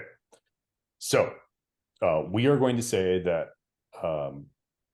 you touch a willing creature. So any other place in the world where you would cast this spell would be limited to the spell as it's described. But here in Aerie, as an Owlin, your fly spell is empowered to like the next level. And so you can touch these willing creatures that are your friends, and suddenly Kitty, Manon, Thrax, you feel your ability to move at your same speed through the air, and you begin to like levitate off of the ground, gaining altitude. And are you Hoots, is there a reason to delay, or are you going, or like what? You tell me what's going on. That after I grant everybody the fly, I'm the first to like pick up in a whirl, kind of like Misty Step. I'm so excited. I spring into the air and I be at the forefront, and I tell everybody, please follow me. And I don't move at like a very quick pace, but enough for them to see exactly where I'm flying off to, and allow them to figure out body proportions, how they want to take off with me. Okay. I'm just gonna have each one of you roll like a dexterity, like a straight dexterity roll. So just like click on a dexterity saving throw and just sort of see how it's going. So Thrax is a little bit awkward. Manon, it kind of makes sense that you're like the most, so you're kind of trailing behind. And then You see Boots like trailing back with you, and he kind of like he's like flying backwards with his like feet above him, looking down at you. So you're like face to face, and he's like, "Just look in my eyes, follow me, breathe, my friend, breathe. You can do it." So you're like, so you're like following him up, and it takes all of the 10-minute duration of the spell. And Hoots, to tell the truth, you get a little bit worried as you're approaching closer and closer to the limits of the spell, and you're kind of looking back at your friend, and you're like, "Come on, hurry!" And the group of you pass through a misty cloud, following Hoots. And what was before just a cloud, just a wisp of cloud, you see it starts to form into like a floating mountain. And that mountain has detail and is, there are roots hanging out of the bottom. There's boulders. There is a stream of water flowing down the side of the mountain that turns into that mist that becomes the cloud that disguises the Aerie. You fly over the edge through the misty clouds. Just as the fly spell you start to feel the magic leaving you, you crest the top and land softly in a wooded glen with a beautiful flowing river right smack dab in the middle of the finish of a wedding ceremony. Oh, perfect. Let me move you guys on to the next map. All right. You are all down here. Yay! As you see all of these Owlin folk at this wedding ceremony, there's a reception happening. It's cheery. It's somehow, even though it was snowing just 10 minutes below, the energy coming from the elemental plane of air that flows through this place is warming the air. You feel as if it's a beautiful spring day. It's clear, not a sign of weather whatsoever. It's beautiful. Hoots, you remember this place from when you were a child, but it seemed so much bigger. Mm-hmm. And you're like, it's like twice as big as Nest, but it still, now you've seen a human city and you recognize how small and fragile this place is. Like all in one go, all of these emotions are pouring over you. Kitty, make a dexterity saving throw. Gosh, you're so good. Yes, I am. 7. Something flutters and moves out of the corner of your eye. You've just landed. Oh no! You're kind of like looking around. Something flutters out of the eye, and you just snatch out of the air, and you realize you've caught the bouquet. Oh, I was gonna say. I thought you were gonna eat an Owlin. At which point, there is a Boots-shaped dust cloud that disappears. He would. He decided. And he suddenly appears with the band, and they begin to play a raucous wedding tune, and everyone starts dancing. Okay, what would you guys like to do? Rest. Maybe. Yes. What's that? Rest. Yeah. But I'm sure Hoots would like to check in with somebody. Maybe. This is so exciting. So exciting. Like, I have now a renewed vigor and energy. I want to go and be immersed into this crowd, but at the same time, I'm hesitant because it's like it's been such a long time. I just taking in all of my senses. I'm at a standstill. And you notice probably 98% of the beings here are Owlin. There are a few Aarakocra, a few like Kenku, which are even more rare. But there are even a number of dwarves and gnomes and other like visitors. So even though you've brought non-Owlin here, you feel like it's okay. Sweet. I would like to ask Hoots before we go any closer. Is there any family history we need to know about now that we're here? Family history. I don't. Everybody else is related to assholes. Yeah, because everyone else's isn't great. I want to know where Uncle Archimedes is. I hardly don't. I mean, these are my folk, yes, but I don't know what this wedding is about. I'm unfamiliar as to who is to wed in this area. But Uncle Archimedes, I do not see him amongst this crowd, but he is my family. So no family drama? No, Archimedes didn't beat you to teach no, you no, spells. no. Family Uncle, trauma. Uncle Archimedes taught me everything I know. Now that I think of it, I don't recall there being a mom and dad. I just remember Archimedes. He is Hoots. amazing. Orphan. What is orphan? Nothing. Where to Nothing, go, Hoots. kitty? No, it's a very special person. Well, I love you. I knew that Uncle Archimedes always saw greatness in me, so that's probably what he meant. That I can't wait to see him. Hoots, you mentioned that Archimedes had a family friend, Circe Dustfeathers. How do you think we can go about finding her?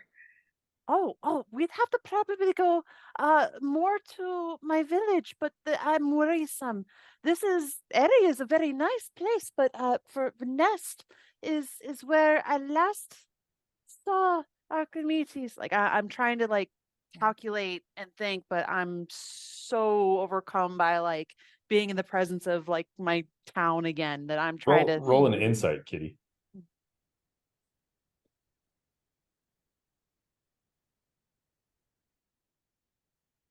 You feel like Hoots may just be too overwhelmed. Yeah, that's fair. With raw emotion. So you may have to take the lead. I think assessing the situation, we're going to find the nearest inn to stay at. I have plenty of money to pay for the crew, but we need to take a long rest and then start exploring tomorrow. So Kitty, as you are speaking, Thrax kind of sidles up next to you, kind of softly and quietly, almost without you noticing. And then he has plucked one of the flowers out of the bouquet and has gently put it behind your ear and goes, "That's better." Kitty looks up at Thrax, kind of amused, but can't help but smile back at Thrax as they stare into each other's eyes for just a second longer than what they normally would. And then she quickly looks back to the group and goes, "All right, come on, everybody. We gotta get going." You may or may not notice him like this brat. Oh. Okay, so where do you guys go? Is this? I feel like this is one. Is that an inn or a shop? That is very clearly, as you approach it, you hear the hammering. Actually, you wouldn't, because it's a bit of a holiday with the wedding going on, but it's very clearly a blacksmith. It's the only stone building you can see. It's on the ground right next to the river with a little mill going. There's clearly a bellows and a forge, but it appears to be closed for the day. The rest of the buildings are mostly in trees. So like the trees are built up and there'll be like a platform, and a lot of them are even open without roofs. They're more like a deck. And so you start to move the tavern is right here, the Leaping Lark. Okay. That's what I forgot, we can hover over these. Yeah. And so you sort of are going to work your way over there. This is easy to cross this little tree bridge here. So you guys start to work your way over there. And as you approach the tavern, you begin to see some of the Owl Inn are clearly guards. They're wearing a very light chainmail armor. They're carrying swords. They wear these sort of brass helmets that just have like the eye slots open, kind of a Spartan type helmet but without a ruffle. And a few of them, as they see you approaching the inn, they come closer and they address Hoots. "Ooh, young Master Hoots. Yes. Circe Dustfeathers is looking for you." She is. Where? "Follow us." And they begin to fly. And you can follow them, but your friends can't really. Everyone, I'm going to be right back. And I I go with like I really didn't mean to like leave my friends behind, but I go with everything will be all right. The tavern, please. Rest at the tavern. I'll be right back. So as you guys see Hoots like fly off to the north, it's not difficult to follow. You can see if you want to follow on foot, it's up to you. Stay back at the tavern. Okay. Yes, I I'm gonna will. rest. Yeah. Okay. I'm exhausted. So Hoots, you fly, they guide you to a large sort of it's distantly similar to the place of power that you've seen recently. So there's like this circular shape of stones, but this is completely covered in nature. It's, again, like I said, it's warm, it's beautiful. And as you approach, you see this unmistakable, beautiful Owlin woman. And she greets you, Hoots, and she embraces you as if she is a long lost friend. And she says, "You've made it. You've made it to us finally. Oh, I was so worried." Oh, Circe, I knew I'd find you. I'm glad to be back. I had a tremendous efforts from friends, my friends at the tavern. They all helped me come back, and I'm so excited. I just well up in tears, and I'm just choking and She sobbing. kind of now, Hoots, now. I'm sorry, but there's no time to rest. And she turns to her guards. Go get her friends. Bring them here as quickly as you may. No! No! You just see Manon just go to lay her head on the pillow and then just joink. So at some stage, you all end up back up here with Circe and Hoots. And Circe begins to explain. Hoots, have you something for me? Yes, I've deciphered the parchment, and I provide the parchment. Okay. the parchment. She, as before, while she's waiting for Manon and Kitty and Thrax to show up, she opens the parchment. She reads it. This takes quite some time. So imagine Kitty and Manon. You've been escorted into this glade, and there's just this beautiful water. The water doesn't appear to come from anywhere. It just sort of bubbles up from the ground and then flows off to the south side of the map down as I described. But the trees are massive and they're beautiful, and there appears to be just a swelling of nature here. And in Circe's presence, you feel sort of like this wise person. Manon, you recognize the symbol she wears as that she is a cleric of Saloon.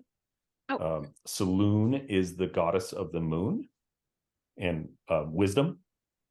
And so think like if you studied any Greek mythology, think like Athena, sort of Athena type, right? So she thanks each of you for bringing Hoots here, and she has a few gifts, starting with a greater healing potion for each of you. So you can write that down on your character sheet. Starting with, are you guys all ready? Hoots, this obviously doesn't apply to you, but a potion of flying for everyone. A potion of water breathing. Oh,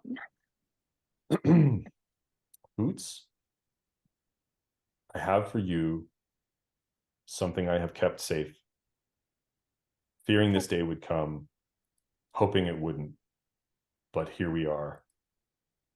I have for you your father's helmet. Whoa! And she presents to you a brass and gold helmet called the Guardian Helm, which will require attunement. Your father left this for you before he went to on a secret mission and was never seen from again. And you can certainly read the description and transfer that over to your character sheet. But as you feel this artifact, its heavy weight rest in your hands, and you feel this connection to family you've never had before, what would Hoots be feeling? Enamored, in awe, questionable, like, father.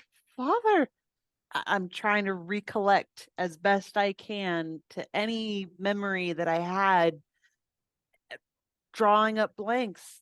But father, like, for every ounce of my heart or my being, I believe Circe. I believe now that aside from Uncle Archimedes, there was a dad.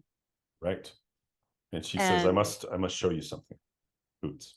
Your friends can come. And she quite politely walks a little bit to the north and into just a little bit off the map there. And there's a gargantuan tree. You guys can see probably the biggest tree in the whole place. But clearly, some time ago, it was struck by lightning and split in two. And she says, on the day that Hoots was born, there was a terrible storm in Aerie, the worst that anyone could ever remember. Myself and your Uncle Archimedes, we raced to the top of the all tree where your Hoots, where your egg was nesting. As we arrived, a bolt of lightning struck, and that's when you were born. You were the most adorable owlin, but as you burst from your egg, the storm stopped. It ceased utterly. A giant branch of the tree was reduced by that lightning strike to about this big, the size of a wand. Anyone who touched it was injured by the lightning which came from it. But when it was brought near you, it would glow with magical power. Archimedes and I hid the wand from Allomere because even then we suspected that his intentions were not pure. However, we failed to find that the lightning had also transformed some of the sand at the base of the tree into a sphere, an orb, which Allomere collected away and took away for study. According to this document, this parchment you have brought me, he has used the orb of sphere, the orb of storms, that sphere, to enslave many air elementals, and has created a flying citadel, a fortress which can travel across the realms. And I regret to inform you that they are almost here. And she points to the north, and through the trees, you can see what you thought was a storm cloud building, but within the storm cloud, you see, unfortunately, this. And around the edges of it, this flying fortress, which is clearly coming closer, you see dozens, if not hundreds, of kobolds on wings, possibly some wyverns. And she says, I am so sorry. There is no time for rest. Archimedes and I knew that you were destined for great things, but we did not wish you placed in any danger, and we hoped that we could avert this unfortunate ending. The magical formulas you've brought to me today, they say that the orb has a weakness, that there is a tiny crack, and this crack can only be damaged by thunder. The wand which only Hoots can wield can call forth thunder, and only Hoots can withstand the lightning, which one must endure to call the thunder down onto the sphere. You must collect the wand from its hiding place. You must journey to the Citadel, which will be here soon, and you must defeat the magic which makes Allomere able to travel across the realms and bring his evil. You must either accept this fate or flee and live your life somewhere else peacefully. Never. I will I will avenge the nest. This is my destiny.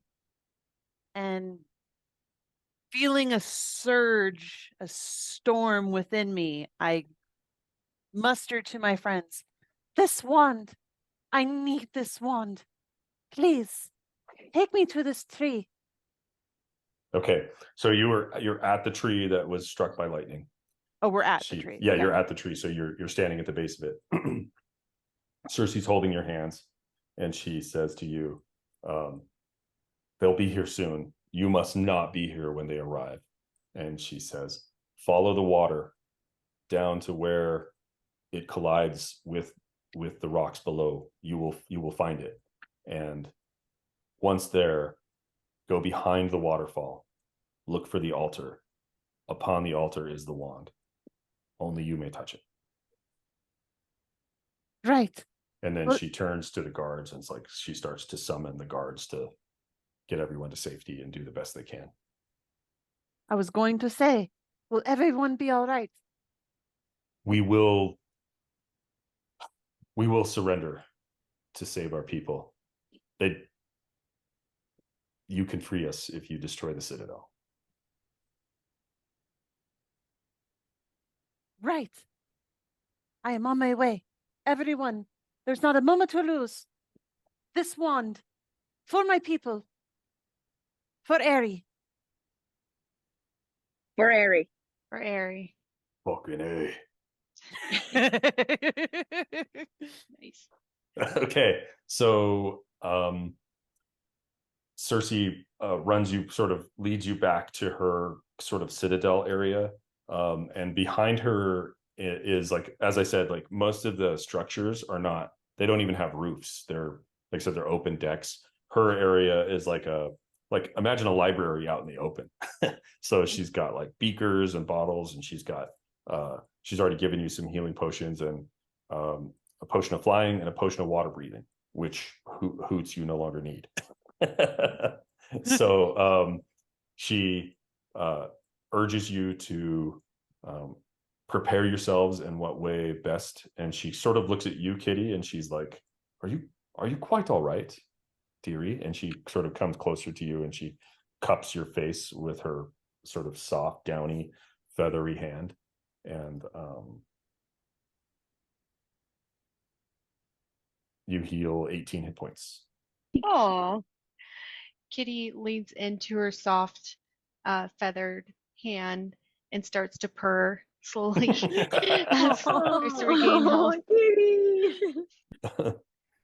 And she kind of looks at you with these incredibly wise eyes, like that same sort of like wholesomeness and lack of guile that is so appealing about Hoots. She has, but with added wisdom.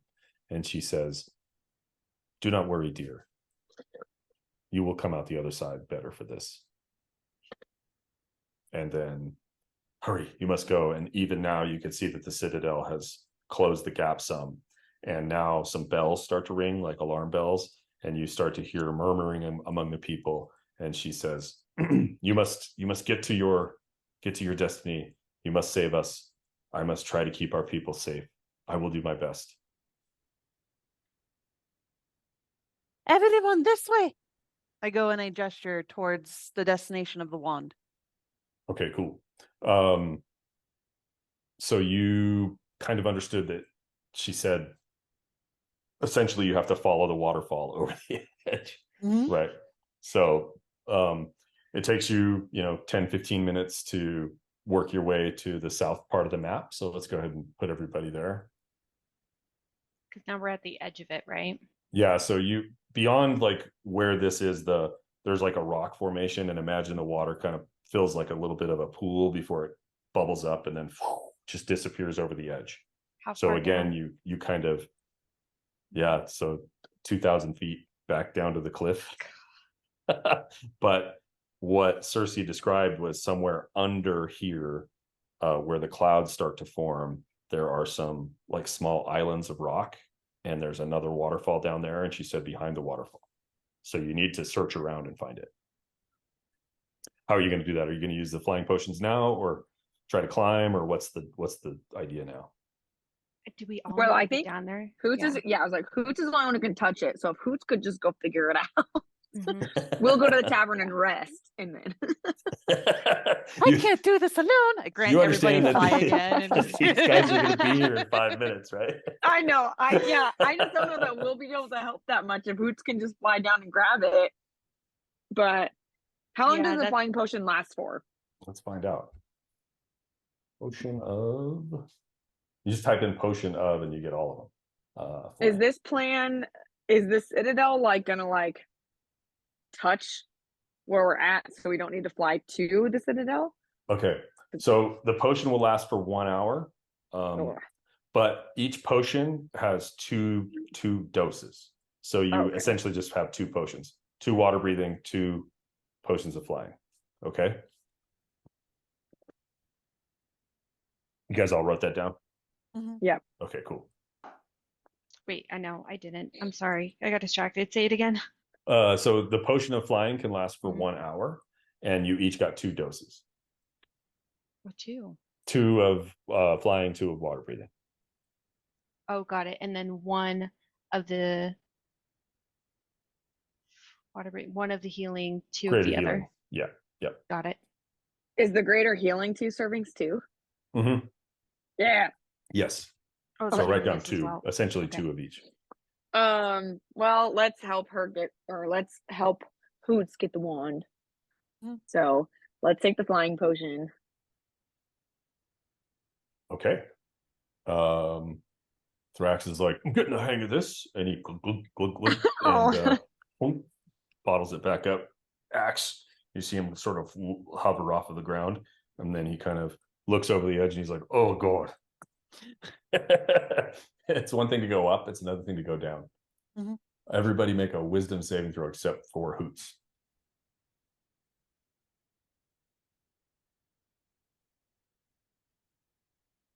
Manon, you're having a little bit of a crisis here. You really don't want to step off the edge. Yeah, I don't like height. I'm not meant for height. So you are, for the moment, you're kind of stuck there. Like you guys all floated over the edge, and you're starting to fly down to look for the islands that were described to you. And then after a moment, you look up, and Manon's still. She's. I look, or I gesture up and look towards Manon, and I go, "Now's not the time to stand there." And I cast shape water to kind of give that encouraging nudge from the water Oh. to kind of poof her over the edge. I was Okay. gonna say, if only I had a song, but I'll take that.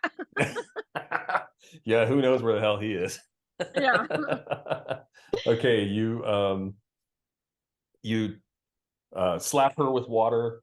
I'm going to call that the help action, Mhm. and you can make a wisdom saving throw with advantage. Me? Yeah, Yeah. because you're like, okay, Hoots is making me look fearful, right? So this is not okay. Okay. I don't like this. I don't barely, like it. barely. You're like, okay. So you kind of more or less just close your eyes and you just follow Hoots's voice. All right. So Hoots, roll a perception check as you look around, and everyone can be helping, but essentially you're looking for like floating rocky islands nearby Aerie. What is up All with my right. perception? So about 30 minutes goes by, 30 minutes to 30 to 45 minutes. You think in the distance you can hear chaos above as the Aerie comes under attack from your enemies, and you have to kind of take a deep breath and you can try again. The difficulty comes down each time. So Mhm. I continue my search and do another perception. yep. What? Okay, so after another half an hour, the third check is an automatic success. It's just a sense of how much time it takes. So So much time. it took your so time is a precious commodity right now. So you land here. Everybody see that? Mhm. Okay. So essentially there is a platform on this little island floating, and you can not fail to recognize that you are in the right place. Okay. What would you like to do? Seeing as if they're now like stepping plateaus and everything like that, Hoots doesn't waste any other minute, and right when we all touch onto the platform, Hoots from his cape goes and casts another spell in a succession. Okay. And apply it to everyone here. Okay. So just in case. Just in case. So you have essentially used up all of the flying time, and as you've landed on this space, and so now it's a question of navigating your way across these steps. And so Hoots, what I'm going to say is technically that's a reaction, so you can have it like on the top of your mind, so that if anybody does fall, you can use it as a reaction. Okay. But it has the same effect generally. It's just if you actually cast it as a reaction, then it will last longer from that point. If that makes sense. So, but you have it prepared and you're like on edge. So, what would you like to do next? It does look go like ahead. there might be vines coming from the platform we are now to the bottom one. Can we climb down that? You can. You can. You have a climbing speed. Before I do that, can I create any rope for anybody? And I guess the distance matters too. How far down is it from this ledge to the next one? It's about 70 feet down from this location right here down to here. So do we need to go, or can Hooch just fly and grab his wand? My feeling is we have to go with him, because I'm not sure what's going to happen once he grabs it. Like, is it an Indiana Jones thing where all of a sudden a big boulder comes out of the sky? Okay. Good point.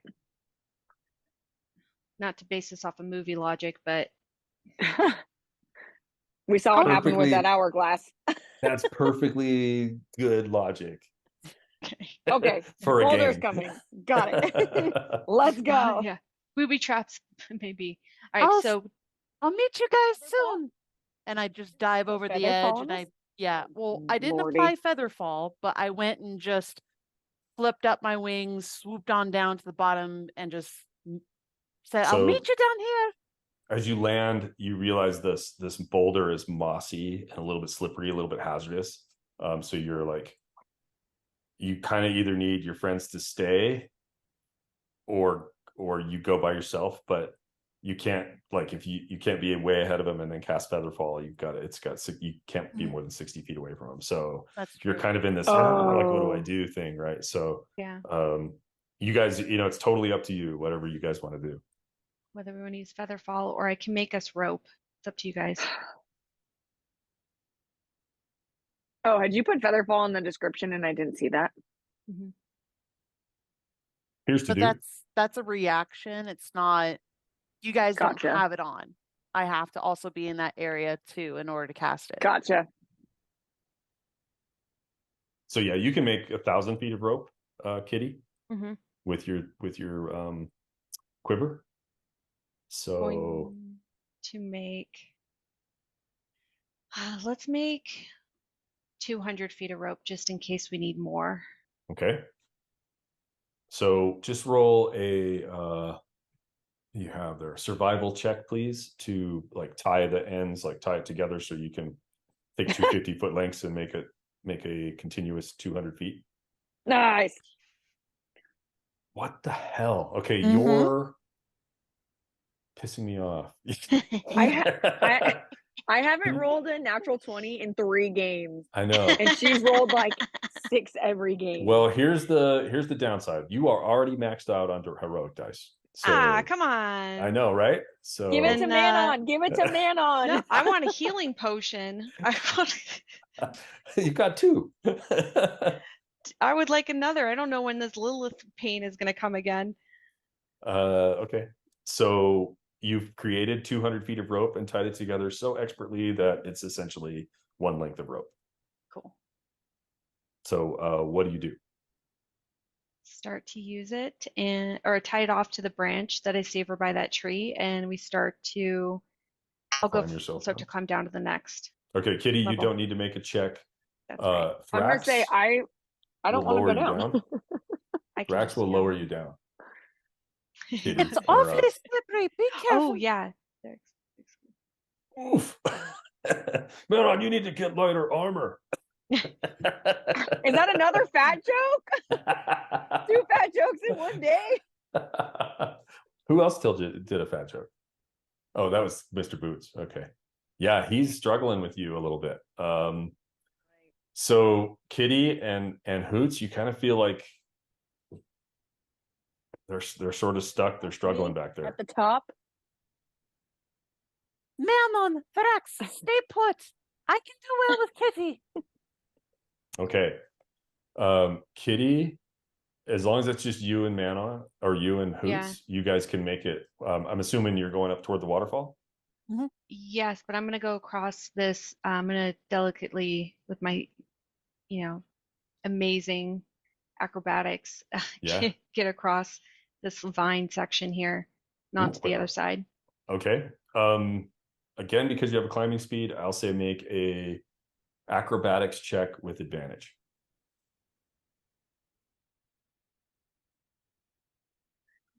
There you are.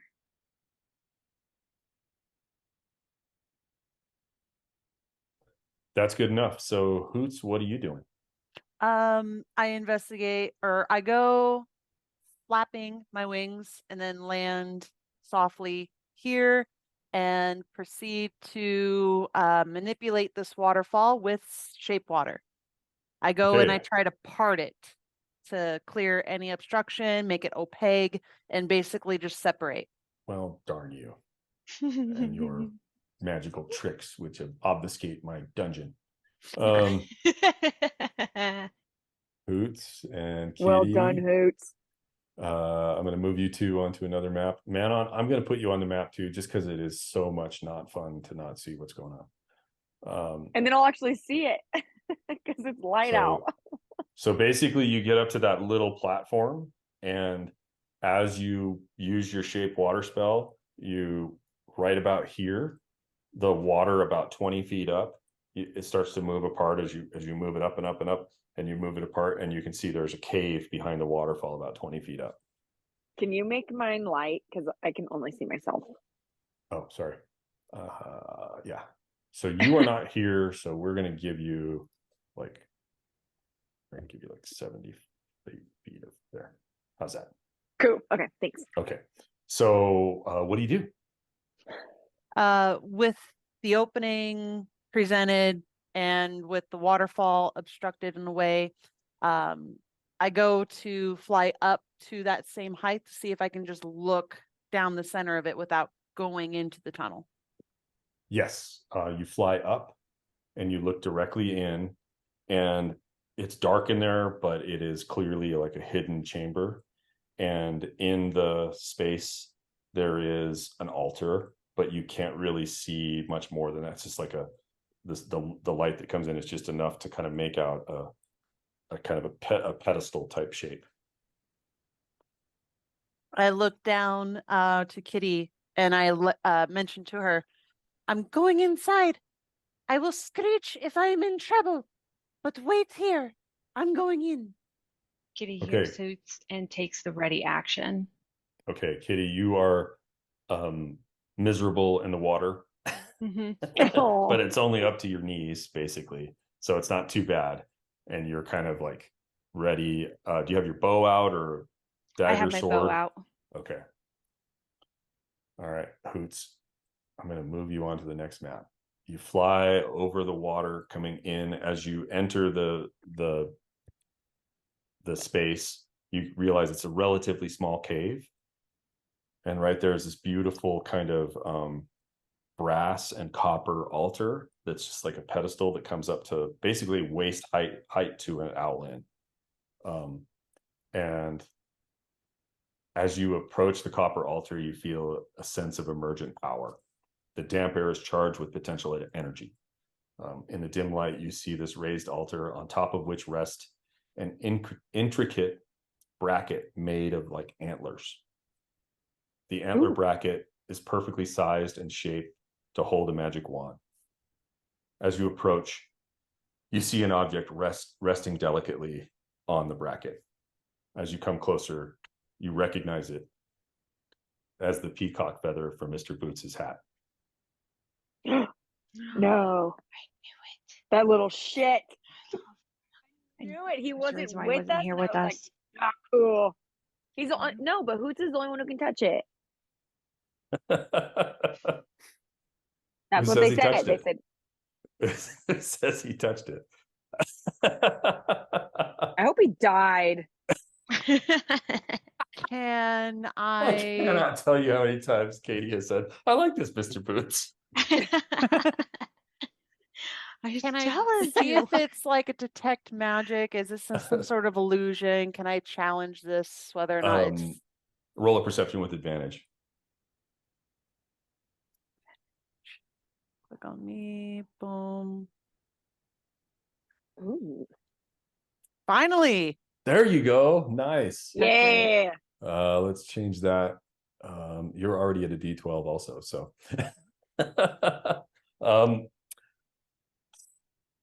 you notice kind of scattered around the altar itself, just a few of the little duff feathers that were ripped out of your body when you were hit by the wyvern,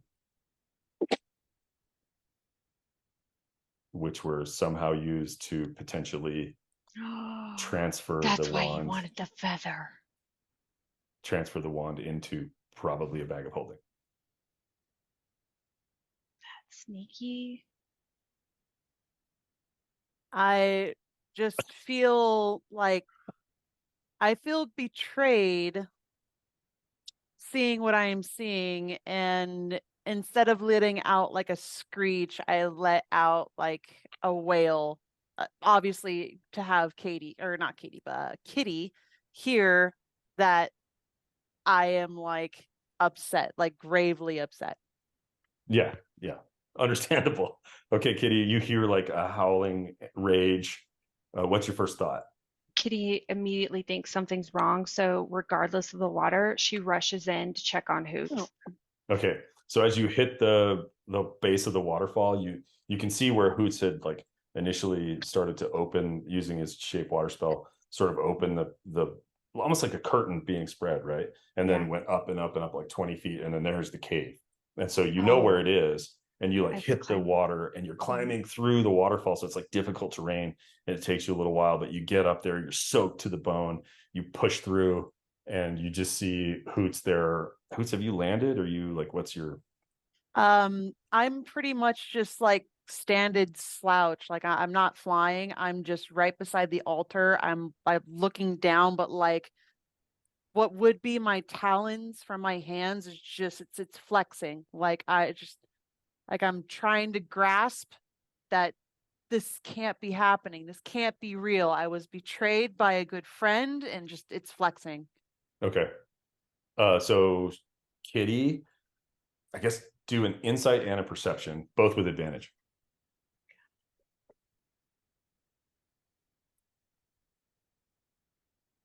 Okay. I feel like Kitty is like completely focused on searching for like someone hurting Hoots or like a problem or an enemy. So I'm sorry, you said you have your short bow out? Yes. Okay, so you're kind of looking for, but you don't see anything. Like you just see Hoots just looking, I guess distraught is the best word for it. I go up to Hoots. I check to see if Hoots is safe. It looks like he's all intact and there's no enemy around. Yes. And I look down at Hoots and I say, Hoots, what happened? Did you get the wand? And you look at the altar, and as I described, you instantly recognize the peacock feather.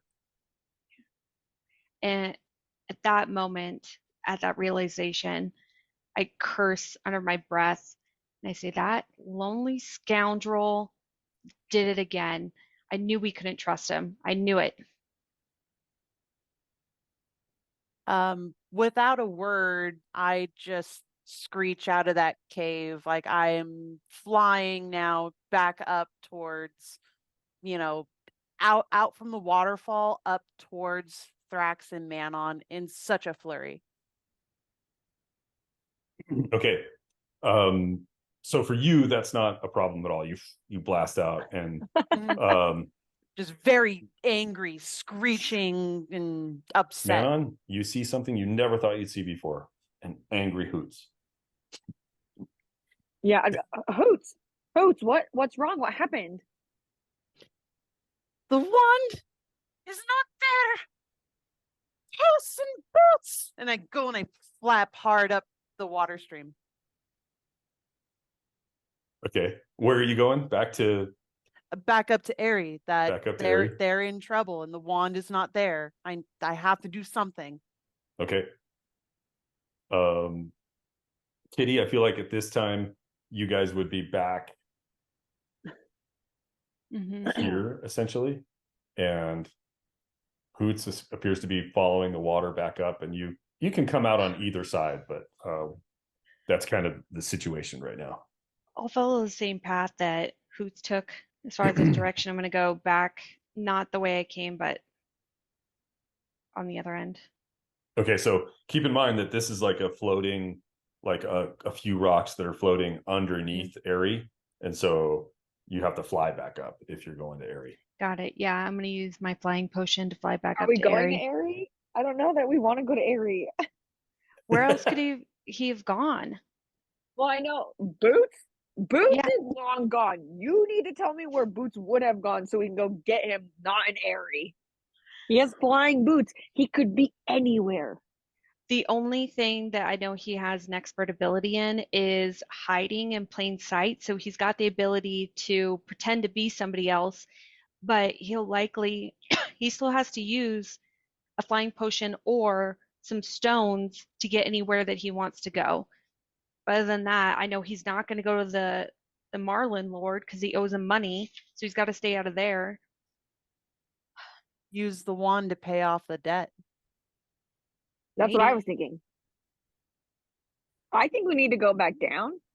I'm left alone on this little island with Thrax, though. Yeah, so. Manon and Thrax are just watching this. I'm like, They did don't she have a say clue. Puss in Boots? Well, I think Boots He's is so so mad. evil. I think he would actually go to Allomere and try to barter for the wand. I guarantee he's going to go to the person who wants it the most, and it's likely going to be the Allomere, Crush his little throat in. right?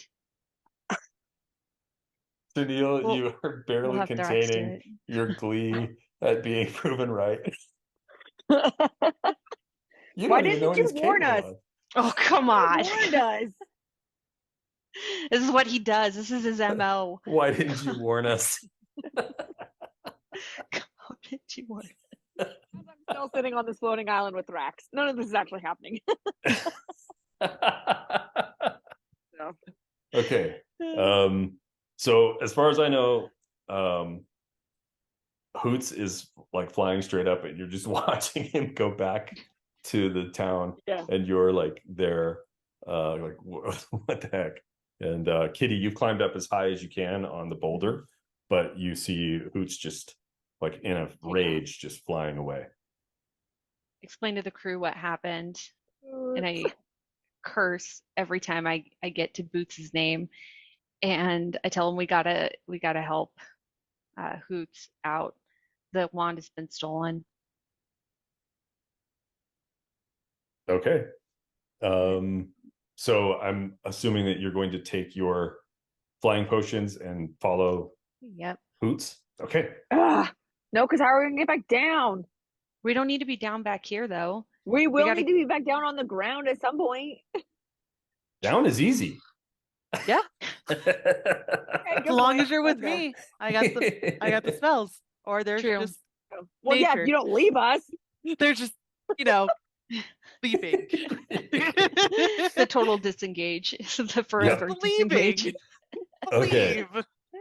So at this stage, we don't have time to start a big battle, and I don't have a big battle prepared. Oh, good. I was No, like, yeah. oh no. I wasn't But I ready feel for like- it. Yeah, but I feel like this is our good stopping point. So that's 8:45. Cool. You guys good with that? Yep. Okay. Hmm. Chanel, I can't tell if you're happy or not. Dude, I am so happy. I got no sleep last night It's my own fault. Like I'm on call, so I got a Oh, call at okay. like 2:15 a.m. Got back around 4:30 and was like, well, there's no point to go to sleep. So I took a nap, but I'm dead.